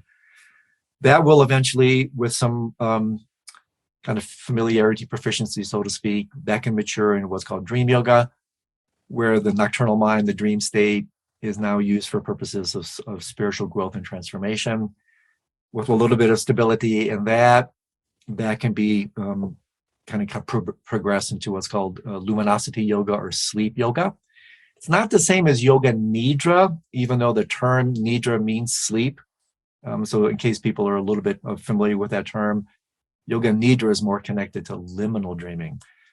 So that's when you maintain, and there's interesting, Rick, there's now scientists studying this, getting people in the labs that can actually maintain lucidity, i.e. consciousness in deep dreamless sleep. And this is Tom Metzinger and others, some of the world's leading philosophers, thinkers, scientists. When this is substantiated, this could be a real revolution in the mind sciences and the philosophy. I have a friend who has been on Batgap 3 times. He says he hasn't slept in about 60 years. Whoa. In other words, it's clear all the time. I'd like to talk to this guy. He'd be happy. You could actually No, I'm actually serious, because we're looking Yeah. for people who we can bring into the labs, because I'm working with some of these scientists, at least acting in an advisory capacity. Yeah, his name is Harry Alto, for those who are listening, and I can connect you with him later. He's been on BATCAP a few times. That's fantastic. Yeah, it's a rare population that can do that. So there's a sleep yoga thing. And of course, when I say that, doesn't mean he's not snoring, at night. And Right. His wife is saying, "Wake up, you're snoring." But inwardly, pure awareness is never lost. He's still lucid. That's fantastic. Yeah. That's really, really great. And then the last one is Bardo yoga, where Bardo, as you know, is a Tibetan word which means gap, transitional process, or in between. And it refers to what the Tibetans talk about, very interesting, their term, the dream at the end of time, which is what death is in that particular tradition. And so what's really cool about all 5 of these is this kind of Hegelian transcend but include narrative, that, in other words, lucid dreaming transcends but includes liminal dreaming. Sleep yoga, right, transcends but includes all 3. Bardo yoga transcends but includes all 4. And so these are super interesting practices, teachings to explore these really subtle, nuanced dimensions of mind that allow us, like the friend you were referring to maintain lucidity. That's a code word for awareness through all states, 24/7. And that also means that when you die, it's not just lucid dreaming, it's lucid dying. You're actually then able, according to at least the Tibetan Bardo teachings, to maintain lucidity / awareness, even in the dream at the end of time when you die. And so I'll pause for a second there, because there's so much to say about these. I mean, now you're hitting my sweet spot, so I'll go anywhere you want with these babies. Yeah. Okay. Well, first of all, you threw a lot of terms out, and people shouldn't feel overwhelmed, but we'll talk about them more, but also they could read your books or, read your website and, catch up on some of these terms you just used. And I want to translate it into my own experience a little bit so that I can understand better what you're saying. Okay. In my case, I've never really done anything intentionally to try to maintain awareness during sleep, but the best experiences I've ever had have been in sleep. Some really profound stuff. And I heard you use one example as an example of lucid dreaming, which I hadn't thought of it as that, because I had always thought of lucid dreaming as the sort of the discursive recognition. Oh, I'm dreaming, but I know I'm dreaming, like as you might do in the waking state. But in my case, the example you used, I sometimes find myself giving really eloquent talks during my sleep, better than I would do in the waking state, or having philosophical discussions with somebody and just going back and forth on some really fine points. And so there's just a clarity and a lucidity and an orderliness or coherence to the thought process that even surpasses the waking state. So that's just one experience. There have been some other interesting ones, but so would you define that as lucid dreaming? Well, yes, lucidity is very interesting. So lucidity, it's a multivalent term, right? In other words, it has a variety of different meanings depending on different contexts. And so on one level, lucidity has this clarity connotation. I had a really clear experience, a really lucid experience. That can definitely apply to dreams. But as you suggested, lucid dreaming per se has a very specific definition, and you nailed it. It's when you're dreaming, you're having a regular, normal dream, and then something will clue you into the fact that you're dreaming while you're still dreaming. In other words, with some dream sign or some experience, and this is where the practices come in, something will wake you up. You're dreaming, something will wake you up, and you go, "Oh my gosh, this is a dream." And then you don't wake up into this dimension. You stay in that dream. And therefore, like you, Rick, I've had the same thing. Many of them. That's one reason I'm so passionate about these practices. Some of the most, if not the most, transformative, so-called remarkable experiences I've ever had have occurred in my dreams and continue to occur in my dreams. And they, as you know, these can be profoundly transformative and real game changers. And so one of the reasons maybe one of your listeners are maybe interested, well, this sounds like cool, but like, why should I bother? Because usually, right, when we go to sleep, ego puts up its do not disturb sign, right? It's like, you can mess with me during the day, but my sleep is precious. But one of the reasons somebody might be interested in pursuing these practices is that, and there's some scientific backing to this, but in the tantric teachings, and these are archetypal numbers, but you get the idea. What you do in the dream arena is 7 to 9 times more efficacious, more transformative than what you're doing in the waking state. In other words, the practices actually have more transformative power in the dream state. Why is that? Well, because you're working with mixing metaphors with the tectonic plates of your experience, with the DNA, with the blueprints of your being. And therefore, the literature, this isn't just hyperbole, the literature is replete with countless stories of people going to sleep, having one, especially what's called a hyperlucid clear light dream, where the dream is super clear. The dream is actually more clear than this. You wake up from one of those dreams, this appears to be the foggy dream. It's a little bit like a near-death experience, right? I've never had one, but I know a lot of people who have. You don't need to have these babies over and over. You just need one. Oh yeah, it changes your whole life. It changes your whole life. Why? Because it's so true. It's so foundational. It's so near the source. And so for me, Rick, this is why I get so jazzed about this, that I do practices, it's 20, 30 years, some of these things. The insights from these are still with me. One dream like that can really irrevocably and in the best way transform your life. And so this is helpful for people to understand, like, what's the right view behind these practices? Why should I do them? Well, this is one reason, because what you do down there has a massive effect on what happens up here. And that's why this is like, whoa, talk about, and also, here's another reason. You enter the dream state at least 500,000 times during the course of an average life. That's, month a year, over 6 years during the course of an average life, just in this dream state, not even sleep. You can get a PhD in less than 6 years. So imagine all the stuff you can learn. That's why I playfully call it night school. How much you can learn by taking advantage of these unique kind of cognitive mental states. And again, there's so much to say here in the literature. What's really exciting is more and more studies are being done, more data is coming out. And the biggest kicker, of course, are the induction techniques. How can we have these dreams with some regularity? And that, of course, is where dream yoga practice comes into play. So I'll pause for a second there because I want to make sure I don't just... No, you're doing fine. Just giving some examples of lucid dreaming. Another thing I would consider lucid in my own experience is that I used to experience sleep as a state of dullness. And when I woke up in the morning, I'd be groggy. It would take me a while to wake up. Oh, yeah. These days, I experience it as a state of bliss. And it's not like all night long I'm saying, ooh, this is blissful. But when I wake up, it's like, oh, God, that was nice. But there's immediate clarity, it's not fogged over. So I wonder if that's kind of a form of lucidity. Yes, exactly. And these are just one of the many collateral benefits of these sorts of things. So that's what's also really cool about this. It's really interesting. Again, lucidity, code word for awareness, code word for light. That's why the book that you graciously read for, one of my last one actually, Dreams of Light. Right. The light has so many interesting properties. It's core to enlightenment. I mean, obviously, the world fundamentally, even physicists are saying, is really made of the fabric of light. But the really interesting thing is light has tremendous power. Actually disproportionate power. And it doesn't take long for these illuminating experiences in the nocturnal arena or otherwise. Hence the title of my first book, Illuminating Your Life Through Lucid Dreaming and the Tibetan Yogas of Sleep. When you're working with the source of light in the dream arena, and that's why sleep yoga, for most people untrained, it's the darkest of all states. Well, not for a dream yogi. That's why it's called luminosity yoga. There's so much light.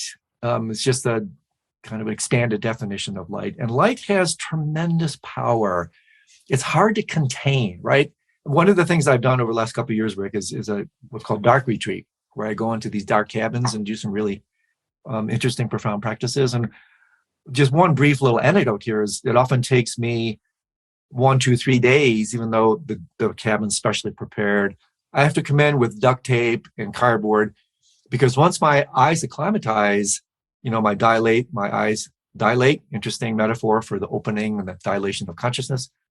It's like science has shown that you can detect like one photon. Yeah. So light has so much power. So when you're working with this stuff in the nocturnal arena, the real kicker here is you don't just keep these insights tucked under the blanket darkness of the night. No, no, no. Lucid dreaming leads to lucid living. That's the kicker. So what you do in the nighttime arena doesn't just stay there like those annoying pop-ups, right? It'll ping, it'll pop up into your mind, the insights from the nighttime experience into your day, and sometimes get you, maybe in the nick of time, bring a flash of lucidity and awareness in a moment of otherwise non-lucidity. And let me give you one very specific example. So one stage of dream yoga is to literally transform dream images. So, I mean, it's like a video game. So here I'm holding a pen. Let's say I'm dreaming. Here's a pen. So I'm in my dream and I become lucid.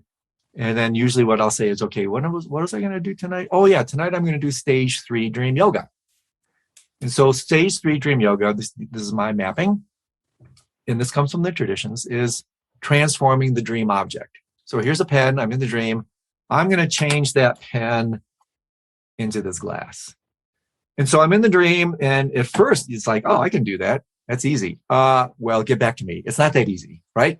Because we tend to reify, we tend to solidify mental content. And so, so here I am changing my pen into this glass of water or whatever. It doesn't matter. Like, okay, that's like, why do that? Well, because the next day I will be in a difficult conversation. I'm about to lose it. I'm about to really break out in rage or something. And then some stupid little insight from last night's dream, a pop-up, will ping into my awareness and said, hey, last night you transformed that pen into that glass. You can transform this anger into compassion. You can transform that jealousy into kindness.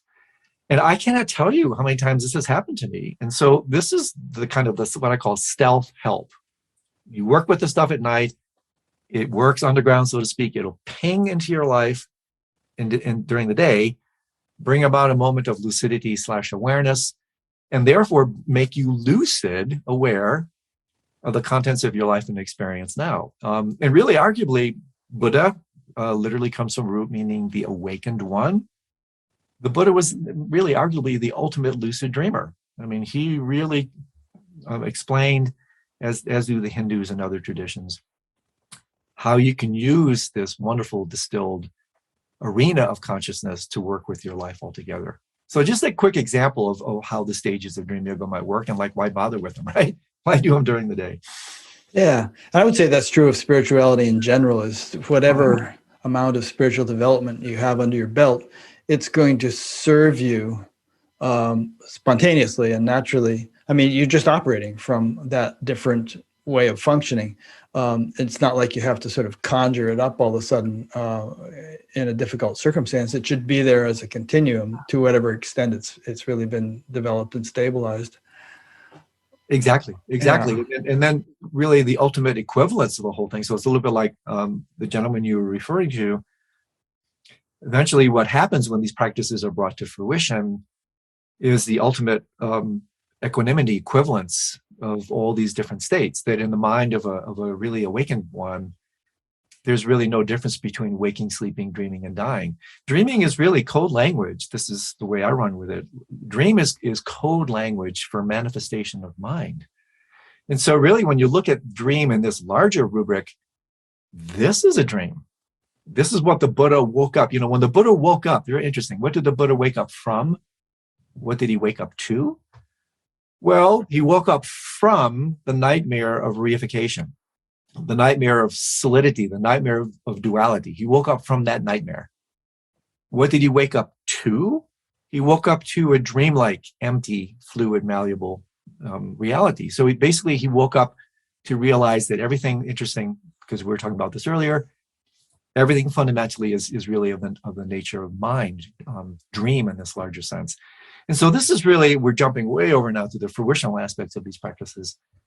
It's to realize what the Buddhists talk about is this one taste quality, right, Rick? Where there's, what did Milarepa say? Not seeing day and dream as differing.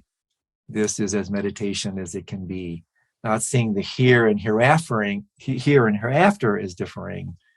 This is meditation or whatever it can be, pointing out the ultimate equivalence of all these different states, that it's just, again, gross to subtle to very subtle. Yeah. So, as you know, in the Vedic tradition, they have the word turiya, which means fourth. Yeah, right? Exactly. Fourth, and the other three being waking, dreaming, and sleeping. And it's said that turiya sort of underlies the three. And so when I think of lucid dreaming, like my friend Harry, in his case, it's turiya, or the fourth state, is so awake that he can be sound asleep with no mental activity whatsoever. He could be dreaming, which means there's some mental activity going on, or he could be awake and doing ordinary things in the ordinary world. But there's that continuum of pure awareness that just is never overshadowed by any of those states.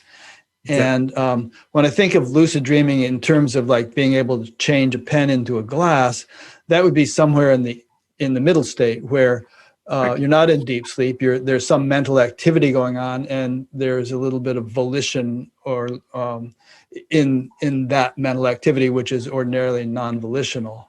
Correct. That's exactly right. And to take it to using that languaging from the Hindus. This comes from the Mandukya Upanishad, arguably the most important Upanishads, where the notion of turiya, the fourth, was brought in. So it's exactly like you said, and this also ties into what we were talking about earlier, Rick, where the idea is, yes, turiya is the fourth. It is that which, in a certain sense, subsends the other three. And then this is where also this ties in. This is deeper than dream yoga. This is sleep yoga. And so what is often this is one of the things that distinguishes Advaita Vedanta from Kashmir Saivism, is that turiya is in many ways the kind of goal of the Advaita traditions, but turiyatita is really, I think, the more, if I might be so presumptuous, the more fruitional component. And what this means, it's exactly what we were talking about earlier. Turiyatita literally means beyond the fourth. It doesn't mean the fifth. It means you take, like Harry, you take the insight, so to speak, of the fourth, and then you bring it into the other three. And therefore, again, you then start to see the inseparability of all states. So turiya, this is exactly what we were talking about earlier. The ultimate fruition is you take this turiya quality, the fourth, beyond space-time, beyond, but you don't just hang out there. See, that's the problem, or potential problem, because it's so ecstatic, it's so blissful, it's so formless, you think that might be it. Well, if you do, then you're stuck in a very subtle God realm kind of thing. The fruition, as I've come to understand it, is the turiyatita. You take that insight, and then you take that transcendence, and you infuse it back into the immanence.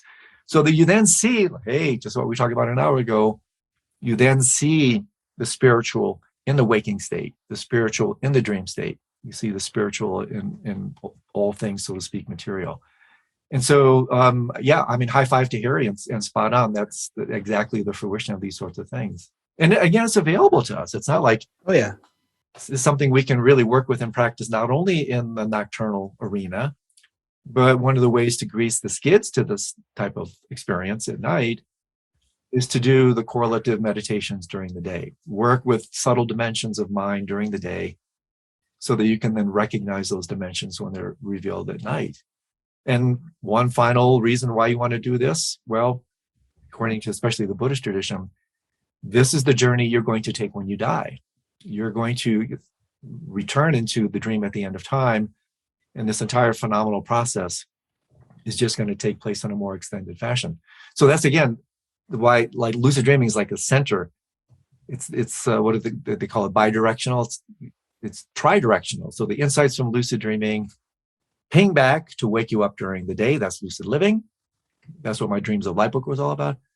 Pings forward to lucid death experience. That's what my book, Preparing to Die was all about. And so this wonderful kind of middle way ground of working with the nocturnal mind can help with both waking and dying, right? It's not just a twofer, it's a threefer.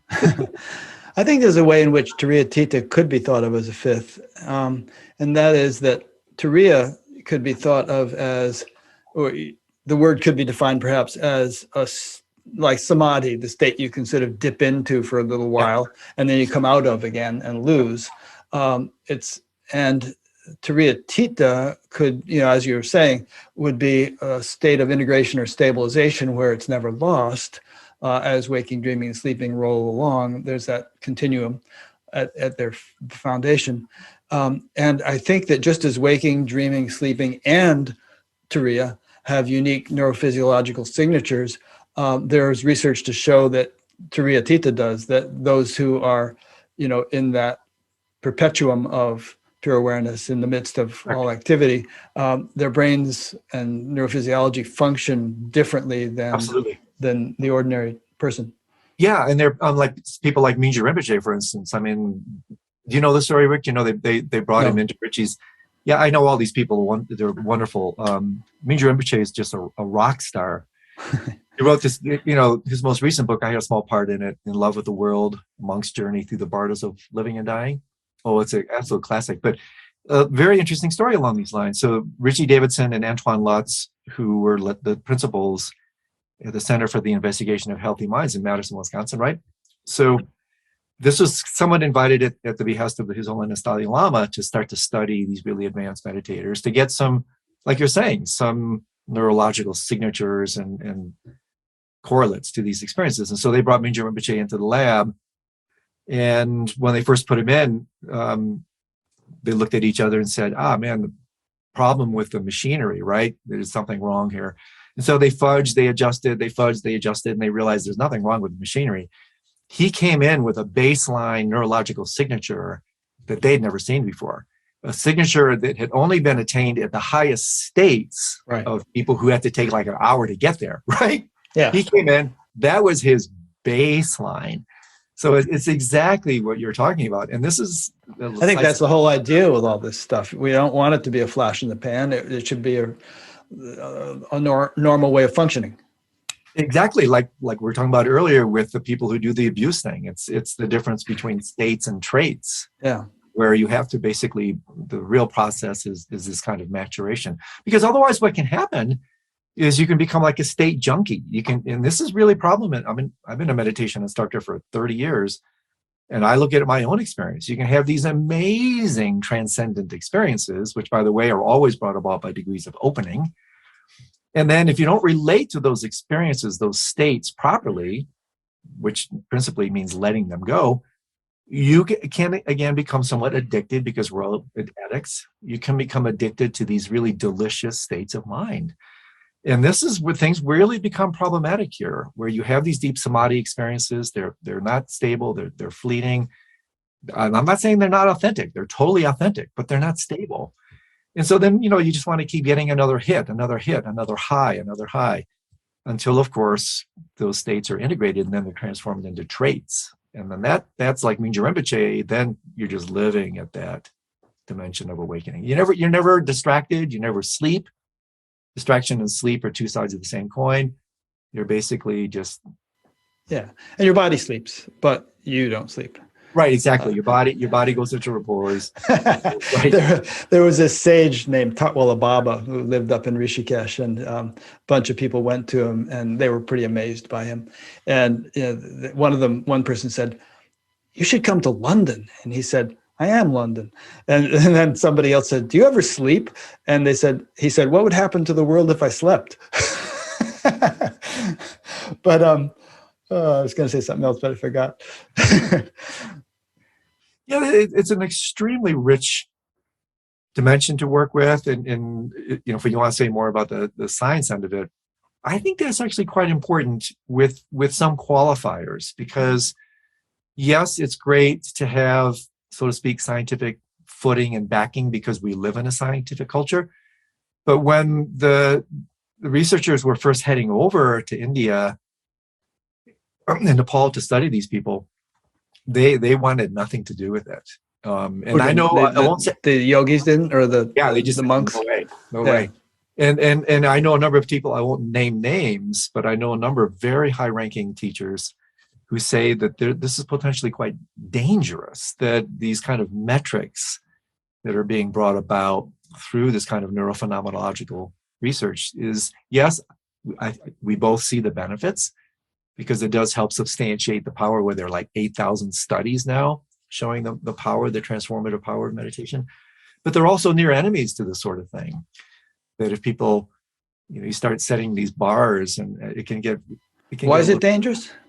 Well, because it can set metrics for realization, and I think that's a little. Oh, in other words, if somebody has their brain waves measured and they're not having the same brain waves as yogi such and such, then they might think that they are not in that state, or something wrong with them, or something, that kind of thing. Yeah, that kind of thing, exactly. So I'm somewhat open-minded and agnostic on this. I think the benefits are without question, and because we live in a scientific culture, that type of footing, grounding, so-called proof, or I wouldn't say, I think the Dalai Lama's big on the research, isn't he? Well, he was the one that really ignited this whole thing almost 40 years ago, when he started doing the Mind and Life series, remember, with Francesco Varela and those people, Adam Engel. So yeah, he's the one that started this. And since then, it's just gained, as you know, you probably had some of these scientists on your show, just tremendous traction in the West. And I do think it's of value, but just like, wherever you find light, you find light, you will find shadows. I think we have to be a little bit careful how far we go up the scientific tree. I think it's good in the sense that, we know so little about the brain and about consciousness, at least we, and from a scientific perspective. Yeah. Most scientists have it wrong. They think that consciousness is produced by the brain. And so science has a long way to go to really understand and appreciate this stuff and measure it properly. But I think it's part of the package, part of, if we want like a holistic, complete body of knowledge about life, then we should develop our subjective and objective technologies to the fullest possible extent. I agree. I totally agree. And I also think what you're saying, this is a fundamental, as you know, the hard problem of consciousness. We can go into that terrain if you want. I love this sort of thing, where does consciousness come from? They're never, ever, ever, I think you know this, the scientists will never be able to prove that consciousness arises from the brain, because it doesn't. The brain is a reducing valve. It's a filter, basically. And so they got it on that level, they got it ass backwards. And it's even an out-of-body experience in which a person in surgery under full anesthetics, sees a red sneaker on the 5th floor balcony of the hospital that you couldn't possibly see except from outside the hospital at that height. And, go ahead. Well, no, look at all the, it's very interesting. All the experiences that actually heighten and expand consciousness, where consciousness should, if it was really related to the brain, there should be no consciousness at all. Read the work of Eben Alexander. I've interviewed him. Yeah, exactly. You no cortical function at all. You're basically brain dead, and you're having this completely mind-opening experience. Or other people that have had near-death experiences, or even psychedelic agents, right? People who have most of the brain aspects of the brain, or actually brain activities, reduced with these agents and psychedelics. And so there's just so many issues that come about when we try to reduce everything into neuronal function in the brain. It's part of the picture. And if scientists are so egotistical as to think that everything has to fit through their lens, or it's invalid, then that's their problem. But I personally, I gave a whole talk on this at the SAND conference also. I really think that science and spirituality have a lot to offer each other, and each is lacking in certain areas that the other can provide. Absolutely. I couldn't agree more. They have, again, the integral approach. They have the extraordinary capacity to cross-pollinate.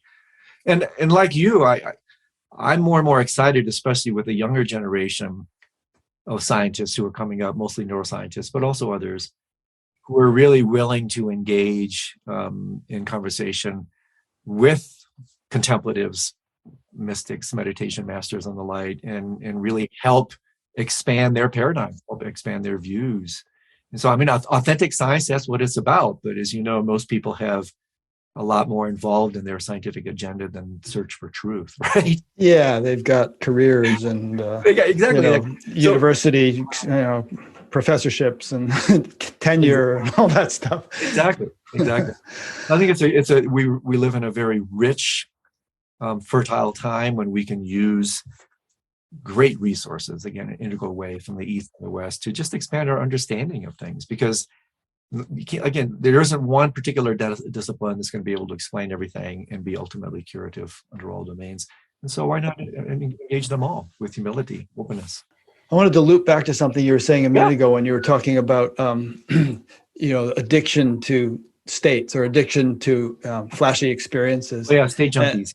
Yeah, and I was kind of reminded of a Roman orgy while you were saying that, where they would actually induce vomiting so they could eat some more, Right. because they're just trying to perpetuate the pleasure of eating. And obviously, that was terrible for the body. And yet a balanced diet on a regular sort of routine of eating and not eating is essential for the body. Yeah.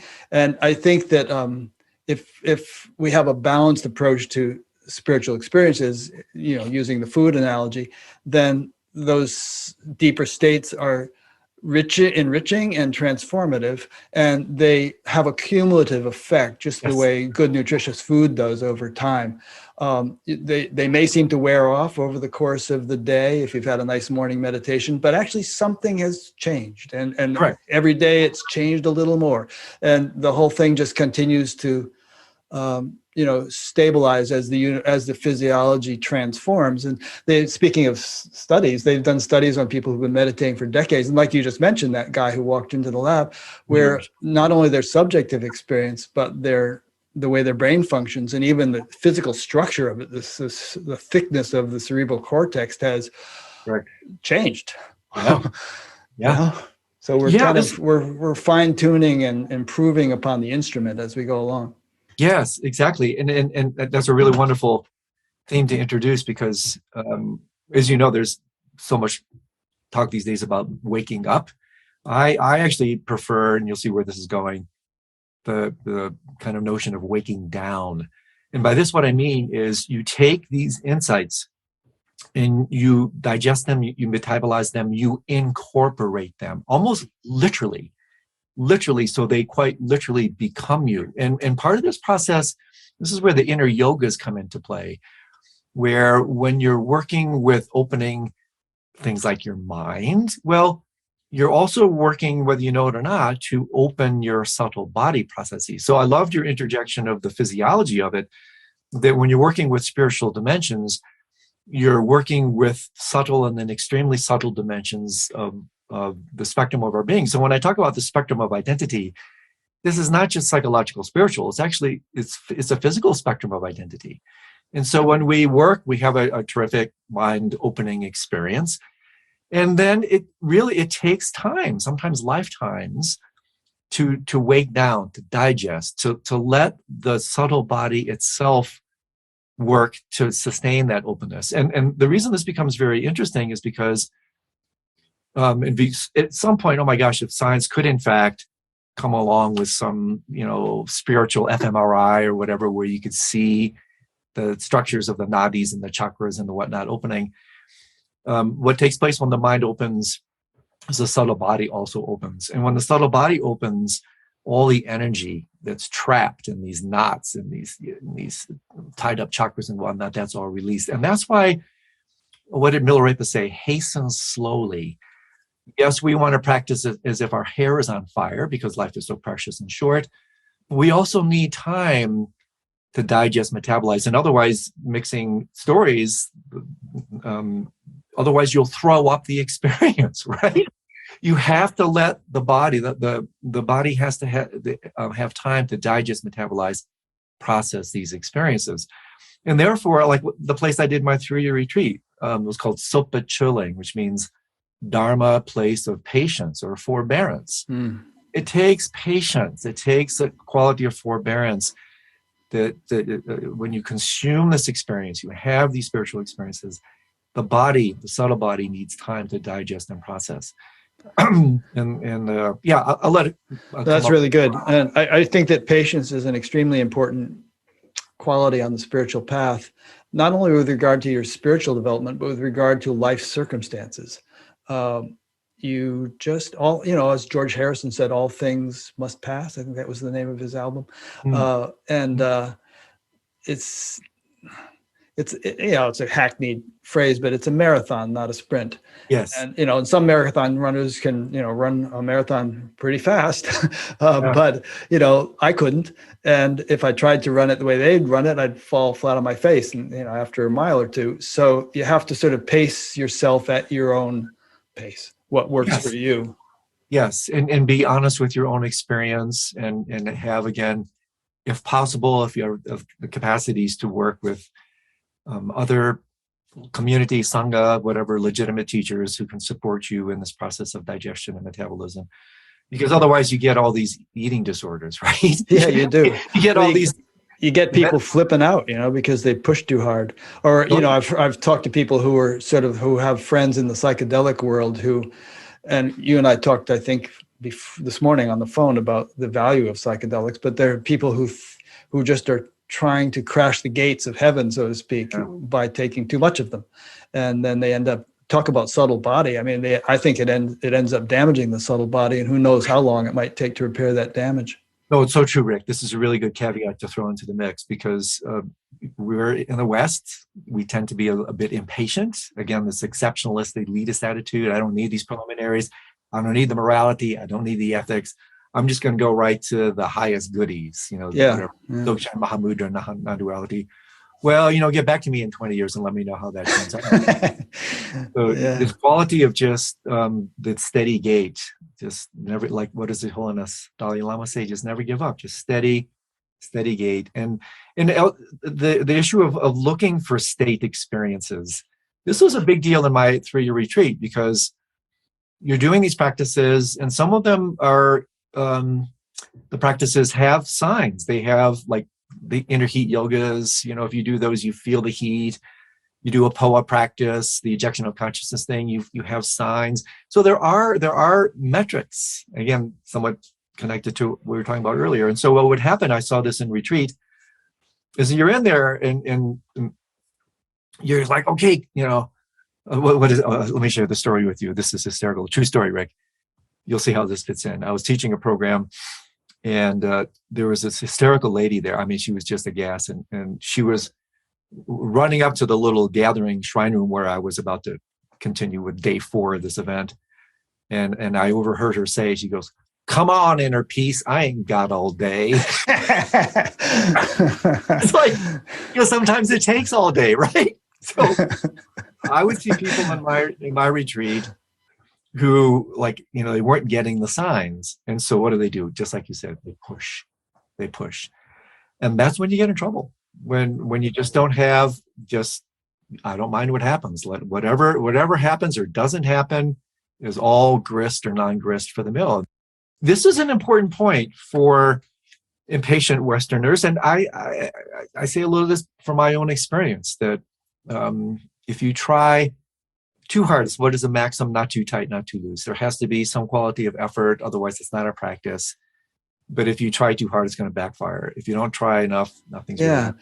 There's a bunch of verses in the Gita about that too. This yoga is not for him who eats too much or eats too little, sleeps too much or sleeps too little, exhausts himself or is lazy. There's a kind of, and didn't Buddha say the middle way? Wasn't that a big Totally, that's the middle way, exactly. Yeah. And so, especially in the West, for people who feel like, again, they have to just crank it up and have these experiences, this is my languaging, but one of the ways that the natural state, non-duality, whatever you want to call it, is referred to in the Tibetan languages is literally ordinary mind. And what I see very often in the impatient West is, and I love Kansas, so you'll get the tongue-in-cheek thing here, where we tend to look for Hollywood-type experiences when it's actually more like Kansas. These experiences they're literally extraordinary. And so the reason this is so important, to come back to the state junkie thing, or what my friend Zvi Shalom, the Jewish mystic, talks about, is becoming. I've interviewed him. Oh, he's the best. He's a great guy. He's the best. The God addict, right? Yeah. You have this experience. Oh, this resonates with my definition of spirituality. That's a spiritual experience. I want more of that. Well, then guess what happens? You've just replaced the chain made of lead with one made of gold. Now you're chained to that experience. And so therefore, once again, how does that blissful spiritual experience relate to when you're sick or dying or whatever. Where's your spirituality then? Why can't you relate to equanimity to both states? And I think that's really important, because then spiritual experiences then become this golden chain, the golden cage in Sufism, where you think that's it. And then the minute that happens, Taisitu Rinpoche said these are among the most dangerous of all spiritual traps, because they're so delicious. They're like mental, spiritual candy. And they're okay. A little candy's okay, but if you feed on it, it's just going to make your meditation very sick. Yeah. Or your teeth, or your teeth. You're a dentist. Right. Yeah. So I see this a lot in the West. So I think it's important for impatient practitioners in the West to, there are no real shortcuts. The only shortcut, this is worth saying, this is worth sharing. My teacher, Khenpo Rinpoche, once taught us, he said, karma, you can't really rush things. Karma really has to have its own way. Things have to be worked out in their own particular way. And then he emphasized the importance of patience and whatnot. But he said, however, there is one thing. If you really want to accelerate your practice, do it for the benefit of others. In other words, have the aspiration of the bodhisattva, that you're doing your practices for your family. You're doing your meditations not for you. You're doing them for others. And therefore, he said, that's the secret sauce. In Buddhist language, bodhicitta, right? The secret sauce of doing your meditations, not just for yourself, but basically for the planet, for others, for the world. And this is a wonderful way to come full circle to this notion of relevance. Like if we can't really employ these teachings, these practices to work with the ecological situation, to work with everything that's happening in the world, what are we doing here? What relevance is it? Are we just philosophizing? What's the point in that, right? So this stuff has teeth. If you really do spiritual practice properly, it absolutely has incredible traction in how to be a benefit in the world today. Yeah, I have two thoughts about that, and two thoughts about that have been kicking around my mind the last few minutes, and let me throw them both out and you can comment on them. One is based on what you just said. I kind of have the belief, if you want to call it that there's something we might call collective consciousness, which is like which analogously might be compared to a cloud, which accumulates static electricity. And eventually lightning has to strike out because the imbalance has gotten too great in that cloud, between that cloud and the ground, or that cloud and another cloud. So like that, every single one of us in the world is emitting influences all the time. Yes. And those influences accumulate in the cloud, so to speak, of collective consciousness. And eventually they have to break out somehow. So a war or some kind of catastrophe or something. Yes. And by the same token, we, through spiritual practice, can diminish the accumulation that has grown in the cloud. We can contribute, kind of a healing, soothing, nourishing influence to it so that it won't have to break out like that. And there's a line from the Yoga Sutras, avert the danger which has not yet come. So, if we don't avert it, it's got to come, but we can diffuse it. And I think when you're talking about benefiting the world through spiritual practice, I think that's one of the main ways in which it happens. That's such a great topic, Rick. And several things come to mind there. And this also ties into the incredible importance of having a right view. That if you think that the world is made of matter and it's solid, lasting, independent, and there's people out there separate from you and the world is separate from me, then what I do with my little minuscule mind and my little meditation is ineffectual. Yeah. But, well, baby, again, if reality is of the nature of mind, not matter, then what I do in here, because there is no in here out there, what did Wheeler say? There is the physicist, right? There is no out there out there. What I do in here, so to speak, absolutely positively has rippling effects on what happens out there. And to show you one, I wouldn't say extreme, but one very insightful comment from, again, one of my main teachers, Trungpa Rinpoche. He's the master who put me in my 3-year retreat. In one of his texts, he wrote the most interesting thing. He said that in environments where people are really aggressive, they hold hostile thoughts, aggressive, bitter, nasty, violent thoughts, he said that the landscape will respond in kind, that eventually that rippling effect will manifest as earthquakes, ecological disasters, natural not natural, but just natural repercussions of these unnatural states. And therefore, conversely, exactly like you say, if you work with beneficent, loving thoughts, you're doing spiritual practices like Tonglen and others that are designed to connect you to others, that has a lot more power than you think. Because reality, again, is made of the nature of heart, mind, spirit, same heart, mind, spirit that I have. Therefore, what I do has effects. And you probably remember this book, Rick, from maybe 40 years ago. Remember the Maharishi effect? Remember that book? I was in those. I was in the TM Really? movement. So I spent 3 months in Iran generating an influence, hopefully, with a bunch of other guys. I wonder. I left 3 days before the Shah did. Exactly. And our mutual friend Chris Beish, and his book, his lovely book, The Living Classroom, talks about this, the connective tissue of consciousness. Yeah. How it applies in a teaching capacity and pedagogical approaches, how it applies in a world approach like this. And therefore, really what we do with our minds, the state of our minds, whether we know it or not, has an effect on the state of the so-called external world, because there isn't one.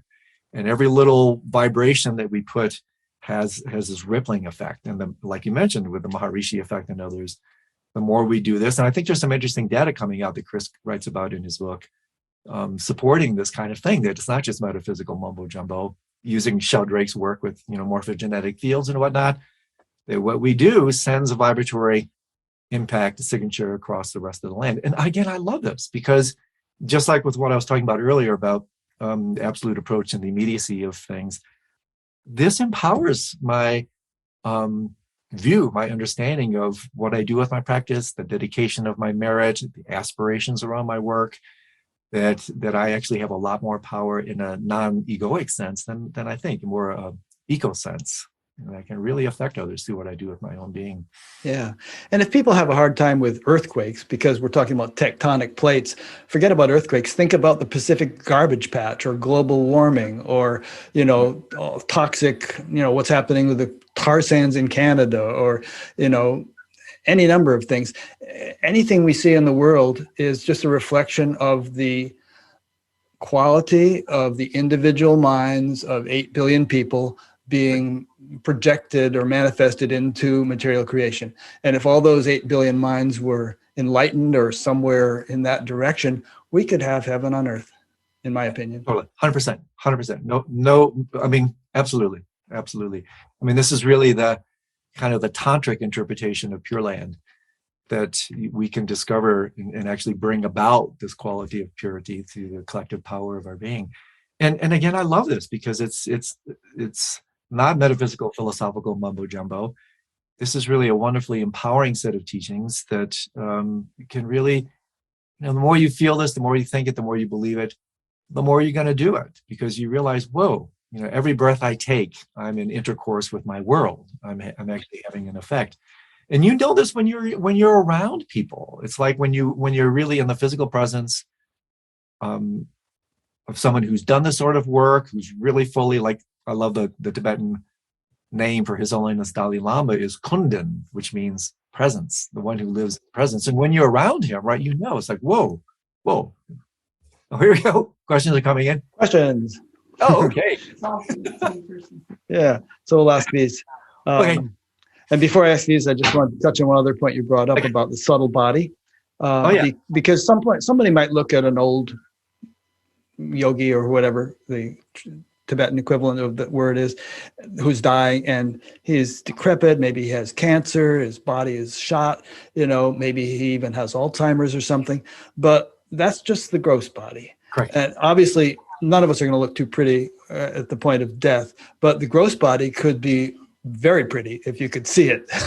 And that doesn't decay when the gross body decays, and that's what we carry on with when the gross body dies. Not everybody, but most people know this, but I just want to give you an opportunity to emphasize that point. Oh, yes, I absolutely want to put an exclamation point on that. And let me do this in the form of a story. When I was conducting interviews for my book, Preparing to Die, I had the great good fortune, because I was working in Nepal and India, Tibet at that time, to interview a number of amazing individuals, which I compiled that data in the back of my book. And one of the people I met with, his name was Tenga Rinpoche, Tenga. And I hadn't seen him in years. And when I was admitted into his quarters to ask him my silly questions, I was just taken aback when I saw him, because he was a physical train wreck. His legs had been amputated from diabetes. He was blind. I mean, the guy should have been in ICU. And he sat there, Rick, with the most ineffable countenance and joy and radiance. I mean, here was a guy, his physical body was like, this guy should be in the hospital. And he was beaming and smiling and laughing. That I didn't need to ask him any questions. That's all I needed was right there. His view of who he really was, that he's not this outer body, that there's a dimension within him that is literally called a changeless nature, that is untouched, that does not enter the world of space and time, does not get Alzheimer's, dementia, AIDS, Parkinson's, whatever. He had taken refuge in that. And it didn't matter a whit what was happening at the outer level with his own body, because he realized that's not me. That's just an outer temporary manifestation of me. And he was taking refuge in this inner being. And that was a really powerful transmission that, I mean, hopefully, if I have the great good fortune to die in those kind of conditions, to really take refuge, inner refuge in this inner subtle body that is not affected by space and time, the ravages, that's a game changer when it comes to the end of life. And so this is great because, you know, as I get age and I look at my body, I'm slowly falling apart. It's all coming undone. And I use him as a role model. It's like, and Eckhart Tolle says this beautifully in one of his writings. He said, you know, what is loss at the level of matter is gain at the level of spirit. And in a very real way, when we're aging and dying in Tibetan, it's called Nundro. It's a type of preliminary practice. It's basically inviting us and then eventually forcing us to what? Let go. Let go of this exclusive identification with form, which is what ego is.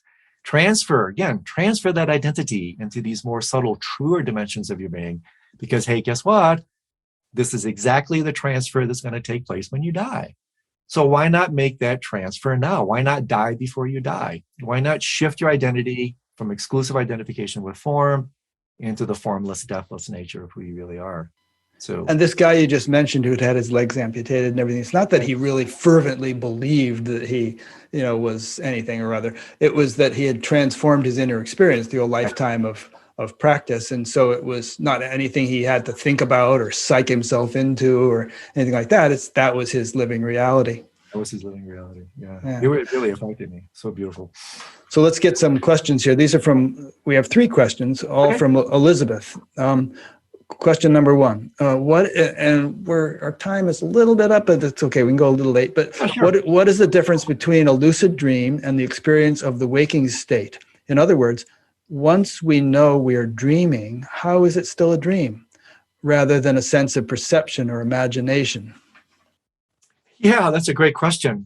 Well, again, it depends on how you define dream, right, Elizabeth? So if you talk about dream as manifestation of mind, from a more like awakened perspective of someone who has ultimate lucidity in all states, there is no difference. There is no difference. They see that's the dimension and expression of mind exactly the same way we do, or they do this. But for the rest of us, repeat the last part of the question again, Rick. I'm sorry. How do we know, once we know we're dreaming, how is it still a dream rather than a sense of perception? And I would just ask you to add to her question, wouldn't dreaming sort of be mental activity without physical activity, and physical activity is mental and physical activity both? So you're just taking a layer off, but the other layers, Yeah, my friend Stephen LaBerge, really the father of Western scientific lucid dreaming, he proved it. What does he say? Waking consciousness is dreaming consciousness with sensory constraints. Dreaming consciousness is waking consciousness without sensory constraints. That makes sense. That's a really nice. And it's a waking consciousness is a state in which we are sharing a world in which there's some intersubjective agreement. Exactly. Whereas you could have 50,000 people in a baseball stadium all seeing pretty much the same game, although they might be rooting for different teams. But if they all fell asleep, you'd have 50,000 different dreams. Yeah. Well, but that's actually very interesting. Let me just say one brief thing there, because this might take us too far away from the other questions. it's very interesting because I think you'll see where I'm going with this. We often say things in an unexamined way that, well, I have a certain perspective of, right? Perspective of. Well, really at the deepest levels, there's perspective as. There's no perspective of, because if there's a perspective of, there's one game, right? Then that implies there's something truly solid, lasting, independent, dualistically out there. But if you take a very close look at things, there's simply just perspective. Yes, we agree in the collective state, and that's a really interesting, important distinction. But that's why the nighttime dream on one level is not the same, because we have this kind of collective thing going on. But I'll let that go for now, because this starts to get into it's a whole kettle of fish. It's a whole exactly. All right, let me get to Elizabeth's second question. She said, for the realized or someone who is stable in their recognition of mind, is it necessary to prepare in any way for the death of the body? So in other words, someone who's already established, is there any further preparation? No, that's it. That's it. That's all you got to do. And let me one small thing here in relation to dreams that may be of some interest is, if I had a nickel for how many times I've been asked this, I could retire. The question is like, where do you go when you die? Well, if you really understand the real nuances of dream yoga and dream as manifestation of mind, you simply transition from one dream to the next. That's it. You simply transition from one dream to the next. And so for the ultimate lucid dreamers who have lucidity awareness, like Harry, across all states of mind, then basically that's it. You just simply naturally transition from one dream to the next.